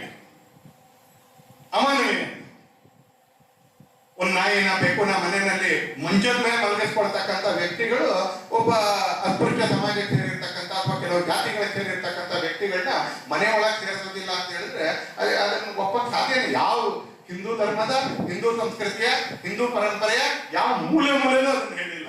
ಅದಕ್ಕೆ ಆಸ್ಪದನೇ ಇದು ಎಲ್ಲಿವರೆಗೂ ಸರಿ ಹೋಗೋದಕ್ಕೂ ಅಲ್ಲಿವರೆಗೂ ಇದ್ರ ವಿರುದ್ಧ ಆಂದೋಲನಗಳು ನಡೀಲೇಬೇಕು, ಸುಧಾರಣಾ ಚಳವಳಿಗಳು ನಡೀಲೇಬೇಕು, ಮಂಡನೆಗಳು ತರ್ಕಗಳು ನಡೀಲೇಬೇಕು.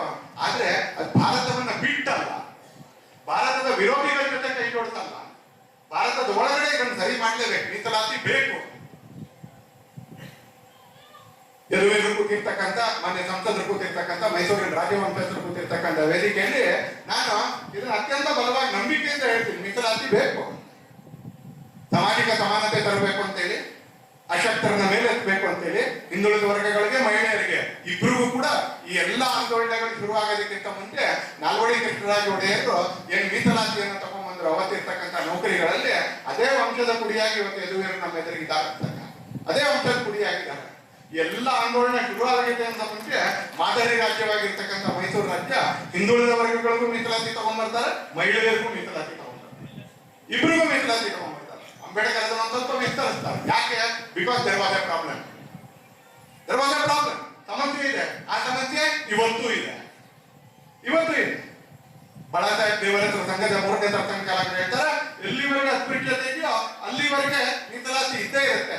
ಅಸ್ಪೃಶ್ಯತೆ ತಪ್ಪು ಅಂತಲ್ಲ ಅಂತಂದ್ರೆ ಇನ್ಯಾವುದು ತಪ್ಪೇ ಇಲ್ಲ ಅಂತ ಹೇಳಿ, ಹಾಗೆ ಎಲ್ಲಿವರೆಗೆ ಕಡೆಯ ಮನಸ್ಸಿನಲ್ಲಿ ಅಸ್ಪೃಶ್ಯತೆ ಇರುತ್ತೆ ಅಲ್ಲಿವರೆಗೂ ಮೀಸಲಾತಿ ಇದ್ದೇ ಇರುತ್ತೆ ಅಂತಾರೆ. ಯಾಕಂದ್ರೆ ಸಮಾನ ಅವಕಾಶ ಅನ್ನೋದು ಇರೋದಿಲ್ಲ. ಅನೇಕ ರೀತಿ ಕೂತವ್ರಿಗೆ ಒಪ್ಪಿಗೆ ಆಗದೆ ಇರ್ಬೋದು. ನಾನು ಹೇಳ್ತಾ ಇರ್ತಕ್ಕಂಥ ಒಂದ್ ಮನೆ ಯಾರೋ ಟ್ವೀಟ್ ಮಾಡಿದ್ರು, ಯಾರೋ ನಮ್ಮ ಪೂರ್ವಜರು ಮಾಡಿರೋ ಪಾಪಕ್ಕೆ ನನಗೆ ಯಾಕೆ ಶಿಕ್ಷೆ? ಪೂರ್ವಜರು ಮಾಡಿರೋ ಆಸ್ತಿ ಬೇಕು, ಪೂರ್ವಜರ ಗೋತ್ರ ಬೇಕು, ಪೂರ್ವಜರ ಜಾತಿ ಬೇಕು, ಪೂರ್ವಜರ ಪಾಪದಲ್ಲಿ ಪಾಲ್ ಬೇಡ ಅಂತ ಹೇಳಿದ್ರೆ ಪೂರ್ವಜರ ಪಾಪದಲ್ಲಿ ಪಾಲ್ ತಗೊಳ್ಳಬೇಕು. ನಾನು ಸಂತೋಷ ಜೊತೆಗೆ ಬಿ ಎಲ್ ಅಂತ ಇಟ್ಕೊಂಡ್ಮೇಲೆ, ಬಿ ನಮ್ಮೂರು ಎಲ್ ನಮ್ಮ ಅಪ್ಪನ ಹೆಸರು ಇಟ್ಕೊಂಡ ಮೇಲೆ ನಮ್ಮ ಅಪ್ಪ ನಮ್ಮ ತಾತ ಅವ್ರ ತಾತನ ಕಾಲದಲ್ಲಿ ಮಾಡಿರ್ತಕ್ಕಂಥ ವೈಯಕ್ತಿಕ ಅಲ್ಲ ಸಾಮೂಹಿಕ ಪಾಪದ ಹೊಣೆಗಾರಿಕೆಯನ್ನು ನಾನು ಒಪ್ಕೊಳ್ಳೇಬೇಕು. ಅದಕ್ಕೆ ಪ್ರಾಯಶ್ಚಿತ್ತ ನಾನು ಪಡಲೇಬೇಕು. ಮೀಸಲಾತಿ ಒಂದು ಪ್ರಾಯಶ್ಚಿತ್ತ, ದಾನ ಅಲ್ಲ, ಯಾರೋ ನಾವು ಮಾಡ್ತಾ ಇರ್ತಕ್ಕಂಥ ಉಪಕಾರ ಅಲ್ಲ. ಇದೆಲ್ಲವನ್ನು ಹೇಳ್ತಾ ಇರ್ಬೇಕಾದ್ರೆ, ಇದೆಲ್ಲವನ್ನು ಒಪ್ತಾ ಇರ್ಬೇಕಾದ್ರೆ ಡಾಕ್ಟರ್ ಬಾಬಾ ಸಾಹೇಬ್ ಅಂಬೇಡ್ಕರ್ ಎಲ್ಲೂ ಕೂಡ ಇದನ್ನ ಭಾರತದಿಂದ ದೂರ ಅಂತ ಹೇಳಿಲ್ಲ, ಭಾರತದ ಸಂಸ್ಕೃತಿಯಿಂದ ದೂರ ಅಂತ ಹೇಳಿಲ್ಲ, ಭಾರತದ ದೇಶದಿಂದ ದೂರ ಅಂತ ಹೇಳಿಲ್ಲ, ಹಿಂದುತ್ವಕ್ಕೆ ವಿರೋಧ ಅಂತ ಹೇಳಿಲ್ಲ, ಹಿಂದುತ್ವದ ಸುಧಾರಣೆ ಅಂತ ಹೇಳಿ, ಹಿಂದುತ್ವದ ಸುಧಾರಣೆ.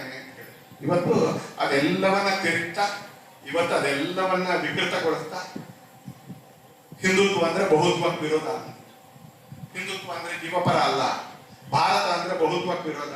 ಏನ್ ಬಹುತ್ವ ಅಂತ ವೇದಿಕೆ ಮೇಲ್ಗಡೆ ಮೀರಾ ಶಿವಲಿಂಗ ಸೀರೆ ಉಟ್ಕೊಂಡಿದ್ದಾರೆ, ನಾನು ಪಂಚೆ ಉಟ್ಕೊಂಡಿದ್ದೀನಿ, ಎಲ್ಲರೂ ಇನ್ನೊಂದು ವೇಷ ಹಾಕೊಂಡಿದ್ದಾರೆ, ಇನ್ನಿಬ್ರು ಪಶ್ಚಿಮದ ಉಡುಪಿನಲ್ಲಿ ಕೂತ್ಕೊಂಡಿದ್ದಾರೆ, ಪ್ಯಾಂಟು ಶರ್ಟ್ ಕೂತು ಅಂತ ಹೇಳಿದ್ರೆ ಇಲ್ಲಿ ಕೂತ್ಕೊಂಡಿರ್ತಕ್ಕಂಥವ್ರು ಒಬ್ಬೊಬ್ರು ಕೂಡ ಒಬ್ಬೊಬ್ಬ ದೇವರನ್ನು ಪೂಜೆ ಮಾಡ್ತೀವಿ ಅಂತ ನಾನು ಅನ್ಕೊಳ್ತೀನಿ ಒಂದ್ಸಲ. ಒಬ್ಬೊಬ್ರು ಕೂಡ ಒಂದೊಂದು ದೇವರನ್ನು ಪೂಜೆ ಮಾಡ್ತಾರೆ. ನಮ್ಗೆಲ್ರಿಗೂ ಒಂದೇ ವೇದಿಕೆ ಮೇಲೆ ಕೂತ್ಕೊಳ್ಳಕ್ಕೆ ಇದೇ ತರದ ಗಡ್ಡ ಇರಬೇಕು, ನೆಲದಿಂದ 4 ಇಂಚ್ ಮೇಲ್ಗಡೆನೆ ನಮ್ಗೆ ಜುಬ್ಬದ ಪ್ಯಾಂಟ್ ಇದಿರಬೇಕು, 4 ಇಂಚ್ ಮೇಲ್ ಇದ್ರೆ ಮಾತ್ರ ಹಾಕೊಳ್ಳಿ, ಇದೇ ತರ ಟೋಪಿ ಹಾಕೋಬೇಕು ಅನ್ನೋ ಏಕತ್ವ ಇಲ್ಲ ನಮ್ಮ ಹತ್ರ. ಭೂತ್ವ ಇದೆ, ನಾವು ಆರಾಮಾಗಿದ್ದೀವಿ, ಇರೋರೆಲ್ಲರೂ ಕೂಡ ಆರಾಮಾಗಿದ್ದೀವಿ. ಯಾರೋ ಒಂದಷ್ಟು ಜನ ಕಚ್ಚೆ ಉಟ್ಕೊಂಡು ಕೂತಿದ್ದಾರೆ, ಯಾರೋ ಒಂದಷ್ಟು ಜನ ಪಂಚೆ ಉಟ್ಕೊಂಡು ಕೂತಿದ್ದಾರೆ. ಇದಕ್ಕಿಂತ ಯಾವ ಬಹುತ್ವ ಬೇಕು? ದೇವರ ಆರಾಧನೆಯಲ್ಲಿ ಬಹುತ್ವ ಇದೆ, ಮನೇಲಿ ಹೇಳ್ತಕ್ಕಂಥ ಕಥೆಗಳಲ್ಲಿ ಬಹುತ್ವ ಇದೆ, ದೇವರ ಸ್ತೋತ್ರದಲ್ಲಿ ಬಹುತ್ವ ಇದೆ, ಸತ್ಯ ಒಂದೇ, ನ್ಯಾಯ ಒಂದೇ. ಆದ್ರೆ ಉಳಿದ ಹಿಂದುತ್ವ ಅಂದ್ರೆ ಬಹುತ್ವ ಇಲ್ಲ, ಜೀವಪರ ಅಲ್ಲ ಅಂತೆ. ಏನ್ ಜೀವಪರ ಅಲ್ಲ?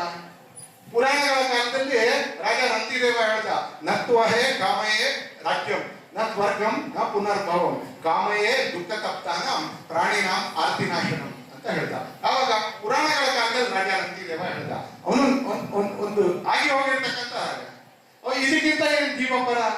ನತ್ವಹಂ ಕಾಮಯೇ ರಾಜ್ಯಂ, ನನಗೆ ರಾಜ್ಯದ ಆಸೆ ಇಲ್ಲ, ನ ಸ್ವರ್ಗಂ ಸ್ವರ್ಗ ಪಡಿಬೇಕು ಅಂತಕ್ಕಂಥ ಆಸೆ ಇಲ್ಲ, ನಾ ಪುನರ್ಭವಂ ಪುನರ್ಜನ್ಮದ ಆಸೆ ಇಲ್ಲ, ನ ತ್ವಂ ಕಾಮಯೇ ರಾಜ್ಯಂ ನ ಸ್ವರ್ಗಂ ನ ಪುನರ್ಭವಂ ಕಾಮಯೇ ದುಃಖ ತಪ್ತಾನ.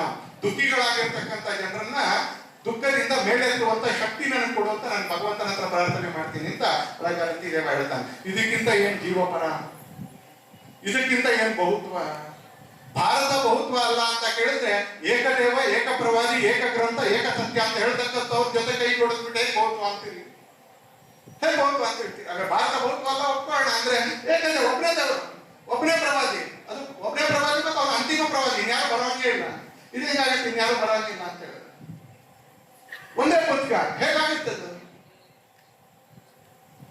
ಅವ್ರ ಜೊತೆಗೆ ಬಹುತ್ವದ ಕೈ ಜೋಡಿಸ್ಬೋದು ಅಂತ ಆದ್ರೆ ಹಿಂದುತ್ವನ ಹೇಗೆ ಬಹುತ್ವ ಅಲ್ಲ ಅಂತ ಹೇಳ್ತೀವಿ, ಹಿಂದುತ್ವನ ಹೇಗೆ ಜೀವಪರ ಅಲ್ಲ ಅಂತ ಹೇಳ್ತೀವಿ.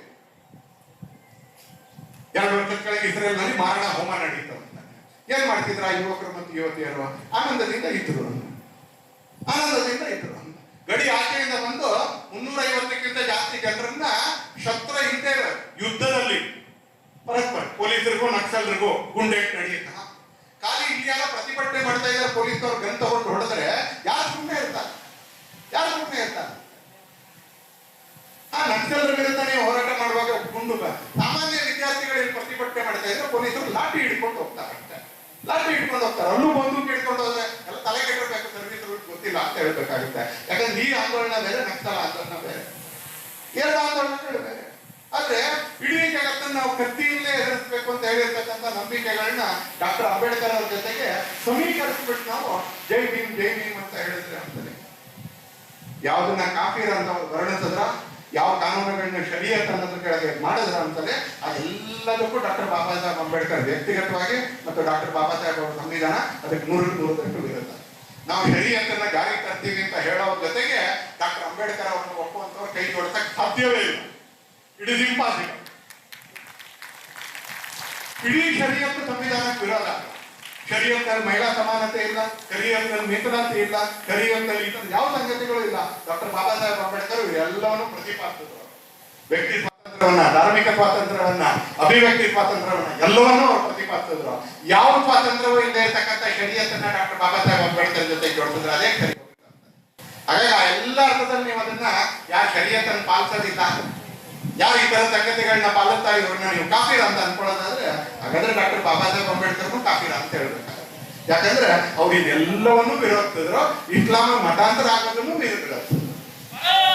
ಇಸ್ಲಾಮಿಗೆ ಮತಾಂತರ ಆಗೋದನ್ನು ವಿರೋಧಿಸಿದ್ರು. ಆ ಎಲ್ಲವನ್ನು ಇಟ್ಕೊಂಡು ಇವತ್ತು ಡಾಕ್ಟರ್ ಸುಧಾಕರ್ ಹೊಸಳ್ಳಿ ಅವರು ನಾನು ಆರಂಭದಲ್ಲೇ ಓದಿದಾಗೆ ಅತ್ಯಂತ ಸ್ಪಷ್ಟವಾಗಿರ್ತಕ್ಕಂಥ ಆಧಾರಗಳ ಜೊತೆಗೆ ಡಾಕ್ಟರ್ ಬಾಬಾ ಸಾಹೇಬ್ ಅಂಬೇಡ್ಕರ್ ಅವರು ಹೇಳಿರ್ತಕ್ಕಂಥ ಮಾತುಗಳ ಜೊತೆಗೆ ಅವ್ರು ಬರೆದಿರ್ತಕ್ಕಂಥ ಲೇಖನಗಳ ಜೊತೆಗೆ ಯಾವ ಸಂಪುಟದ ಎಷ್ಟನೇ ಪುಟದಲ್ಲಿ ಅವ್ರು ಈ ತರ ಬರೆದಿದ್ದಾರೆ ಅನ್ನೋದ್ರೆ ವಿರೋಧಿಸಬೇಕು ಅಂದ್ರೆ ನಾವು ಡಾಕ್ಟರ್ ಬಾಬಾ ಸಾಹೇಬ್ ಅಂಬೇಡ್ಕರ್ ವಿರೋಧಿಸಬೇಕು. ಸುಧಾಕರ್ ಹೊಸಳ್ಳಿ ಅವರು ವಿರೋಧಿಸಕ್ಕಾಗಲ್ಲ. ಯಾಕಂದ್ರೆ ಈ ಸ್ಪೋಟಿ ಡಾಕ್ಟರ್ ಅಂಬೇಡ್ಕರ್ ಕೆಲವರಿಗೆ ಕರ್ನಾಟಕದಲ್ಲಿ, ಕೆಲವರಿಗೆ ಇತ್ತೀಚಿನ ಯುವ ಲೇಖಕರಲ್ಲಿ ಆ ಸಾಮರ್ಥ್ಯ ಇದೆ. ಕೋರ್ಟ್ಗಳ ಜೊತೆಗೆ ಆಧಾರಯುತವಾಗಿ ತರ್ಕ ಹೇಳುವಂಥದ್ದು ಇವತ್ತು ಡಾಕ್ಟರ್ ಸುಧಾಕರ್ ಹೊಸಳ್ಳಿ ಅವರು ಅದನ್ನು ಪ್ರತಿಪಾದನೆ ಮಾಡಿದ್ದಾರೆ. ನಾನು ಅತ್ಯಂತ ಔಚಿತ್ಯಪೂರ್ಣವಾಗಿರ್ತಕ್ಕಂಥ ಅಧ್ಯಕ್ಷರ ಎದುರುಗಡೆ ಯದುವೀರರ ಅಧ್ಯಕ್ಷತೆಯಲ್ಲಿ ಇವತ್ತು ಡಾಕ್ಟರ್ ಸುಧಾಕರ್ ಹೊಸಳ್ಳಿ ಅವರು ಬಂದಿರ್ತಕ್ಕಂಥ ನಮ್ಮ ಕಾಫಿರ ಪುಸ್ತಕವನ್ನು ಅತ್ಯಂತ ಅಭಿಮಾನದಿಂದ ನಿಮ್ಮೆಲ್ಲರಿಗೆ ಪಡಿಸ್ತಾನೆ. ಡಾಕ್ಟರ್ ಚಂದ್ರಶೇಖರ್ ಗಡಸ್ಪುರ ಅವ್ರಿಗೂ ನಾನು ಆಗಲೇ ಹೇಳಿದಾಗೆ ಹಲ್ಲಿಶಪ್ಪನ ಪುಸ್ತಕದಿಂದ ಬದುಕ್ತೀವಿ ಅಂತಕ್ಕಂಥ ವೃತ್ತಿಯಲ್ಲಿ ಅವರೊಬ್ಬ ಪ್ರಕಾಶನ ಸಂಸ್ಥೆ ಪ್ರಾರಂಭ ಮಾಡ್ತಕ್ಕಂಥ ಧೈರ್ಯ ತೋರಿಸಿದ್ದಾರೆ ಅವರು. ಹಾಗಾಗಿ ಅವರ ಈ ಪುಸ್ತಕ ಚಳವಳಿ, ಸರಸ್ವತಿ ಪೂಜೆ ನಿರಂತರವಾಗಿ ಮುಂದುವರಿದೆ. ಭೀತಿಯಿಂದ ಅಭಿ ಅಂತಿರ್ತಕ್ಕಂಥ ಸಮಾಜ ನಮ್ದು. ಹೆದರಬೇಡಿ ಅಂತ ಹೇಳಿರ್ತಕ್ಕಂಥ ಸಮಾಜ. ಸತ್ಯ ಹೇಳಕ್ಕೆ ದೇಶದಲ್ಲಿ ಪ್ರಹ್ಲಾದನೂ ಹೆದರಲಿಲ್ಲ, ಹರಿಶ್ಚಂದ್ರನೂ ಹೆದರಲಿಲ್ಲ. ಅದು ಬರೀ ಪುರಾಣ ಕಥೆ ಮಾತ್ರ ಅಲ್ಲ, ಇವತ್ತಿಗೂ ಕೂಡ ಸತ್ಯ ಹೇಳಕ್ಕೆ ಹೆದರದೇ ಇರ್ತಕ್ಕಂಥ ಒಂದು ಶ್ರೇಷ್ಠವಾಗಿರ್ತಕ್ಕಂಥ ಸಂಸ್ಕೃತಿ. ಹಾಗೆ ಇದೊಂದು ಸತ್ಯದ ಅನಾವರಣ. ಇದು ಸತ್ಯದ ಅನಾವರಣ. ಇದ್ರ ಬಗ್ಗೆ ಚರ್ಚೆ ನಡೀಲಿ. ಬರೀ ಮಂಡ್ಯದಲ್ಲಿ ಮಾತ್ರ ಅಲ್ಲ, ನಾನು ಆಗ್ಲೇ ಹೇಳಿದಾಗ 15 ವರ್ಷಗಳಿಂದ ಕರ್ನಾಟಕದಲ್ಲಿ ಈ ತರದ ಎಲ್ಲ ವಿಚಾರಗಳ ಮುಸುಕನ್ನ ಧರಿಸುವಂತ ಒಂದು ಒಳ್ಳೆದಾಗಿರ್ತಕ್ಕಂಥ ಪ್ರಯತ್ನ ನಡೀತಾರೆ. ಒಳ್ಳೆ ಪ್ರಯತ್ನ ನಡೀತಾರೆ. ಆಗಲ್ಲ ಅದನ್ನ ಒಪ್ತೀವೋ ಇಲ್ವೋ ನಾವು ಬೇರೆ ಪ್ರಶ್ನೆ. ಆದ್ರೆ ಕನ್ನಡದ ಪತ್ರಿಕೆಗಳಿಗೂ ನಾನು ಎಲ್ರಿಗೂ ಕೂಡ ನಾನು ಅಭಿನಂದನೆಗಳನ್ನೇ ಸಲ್ಲಿಸ್ತೀನಿ. ರಾಷ್ಟ್ರೀಯತೆಗೆ ಅಷ್ಟೇನು ಪೂರಕ ಇಲ್ಲದೆ ಇರತಕ್ಕಂಥ ಪ್ರಜಾವಾಣಿಯು ಕೂಡ ಸೆಂಟರ್ ಪೇಜ್ನಲ್ಲಿ ವಿರೋಧವಾಗಿರ್ತಕ್ಕಂಥ ಲೇಖನ ಕೊಟ್ರೆ ಅದು ರಾಷ್ಟ್ರೀಯತೆ ಪರವಾಗಿರೋದಕ್ಕೂ ಜಾಗ ಕೊಡುತ್ತೆ. ಅದಕ್ಕೆ ನಾನು ಅಭಿನಂದನೆ ಸಲ್ಲಿಸ್ತೇನೆ. ಒಂದೇ ಎಜೆಂಡಾ ಅಂತಿಲ್ಲ. ಕರ್ನಾಟಕದ ಪತ್ರಿಕೆಗಳಿಗೂ ಬಹುದೊಡ್ಡ ಯೋಗದಾನ ಇದೆ. ಕರ್ನಾಟಕದ ಪ್ಯಾನೆಲ್ ಡಿಸ್ಕಷನ್ಗಳಿಗೂ ಬಹುದೊಡ್ಡ ಯೋಗದಾನ ಇದೆ ವಿಶ್ವಕ್ಕೆ. ಹಾಗೆ ತುಂಬಾ ಜನ ಲೇಖಕರು ಇವತ್ತು ಡಾಕ್ಟರ್ ಸುಧಾಕರ್ ಅವರಲ್ಲಿ ತರದ ತುಂಬಾ ಜನ ಯುವ ಲೇಖಕರು ಇವತ್ತು ಆ ಭ್ರಮೆಗಳಿಂದ ಸಮಾಜವನ್ನ ಹೊರಗಡೆ ತರತಕ್ಕಂಥ ಒಂದು ಬಹುದೊಡ್ಡ ಅಭಿನಂದನೀಯ ಕೆಲಸವನ್ನ ಮಾಡ್ತಾ ಇದ್ದಾರೆ. ನಾನು ಇಲ್ಲಿರ್ತಕ್ಕಂಥ ಸಾವಿರಕ್ಕೂ ಮಿಕ್ಕಿ ಪ್ರೇಕ್ಷಕರಿಂದ ನಾನು ಇಷ್ಟೇ ನಿಮ್ಮ ಹತ್ರ ಕೈ ಮುಗಿದು ವಿನಂತಿ ಮಾಡೋದು, ಈ ಪುಸ್ತಕವನ್ನು ಒಪ್ಕೊಂಬಿಡಿ ಅಂತ ನಾನು ಹೇಳಲ್ಲ, ಒಪ್ಕೊಂಬಿಡಿ ಅಂತ ನಾನು ಹೇಳೋದಿಲ್ಲ. ಯಾಕಂದ್ರೆ ಹಿಂದುತ್ವನೇ ಓದ್ದೆ ಒಪ್ಪೋದಕ್ಕೆ ವಿರೋಧಿ ಅದು. ನಾನು ಹೇಳಿದ್ರೆ ಒಪ್ಕೊಳ್ಳಯ್ಯ ಅಂತ ಹೇಳಿದ್ರೆ ಹಿಂದುತ್ವ ಅಲ್ಲೇ ಅಲ್ಲ.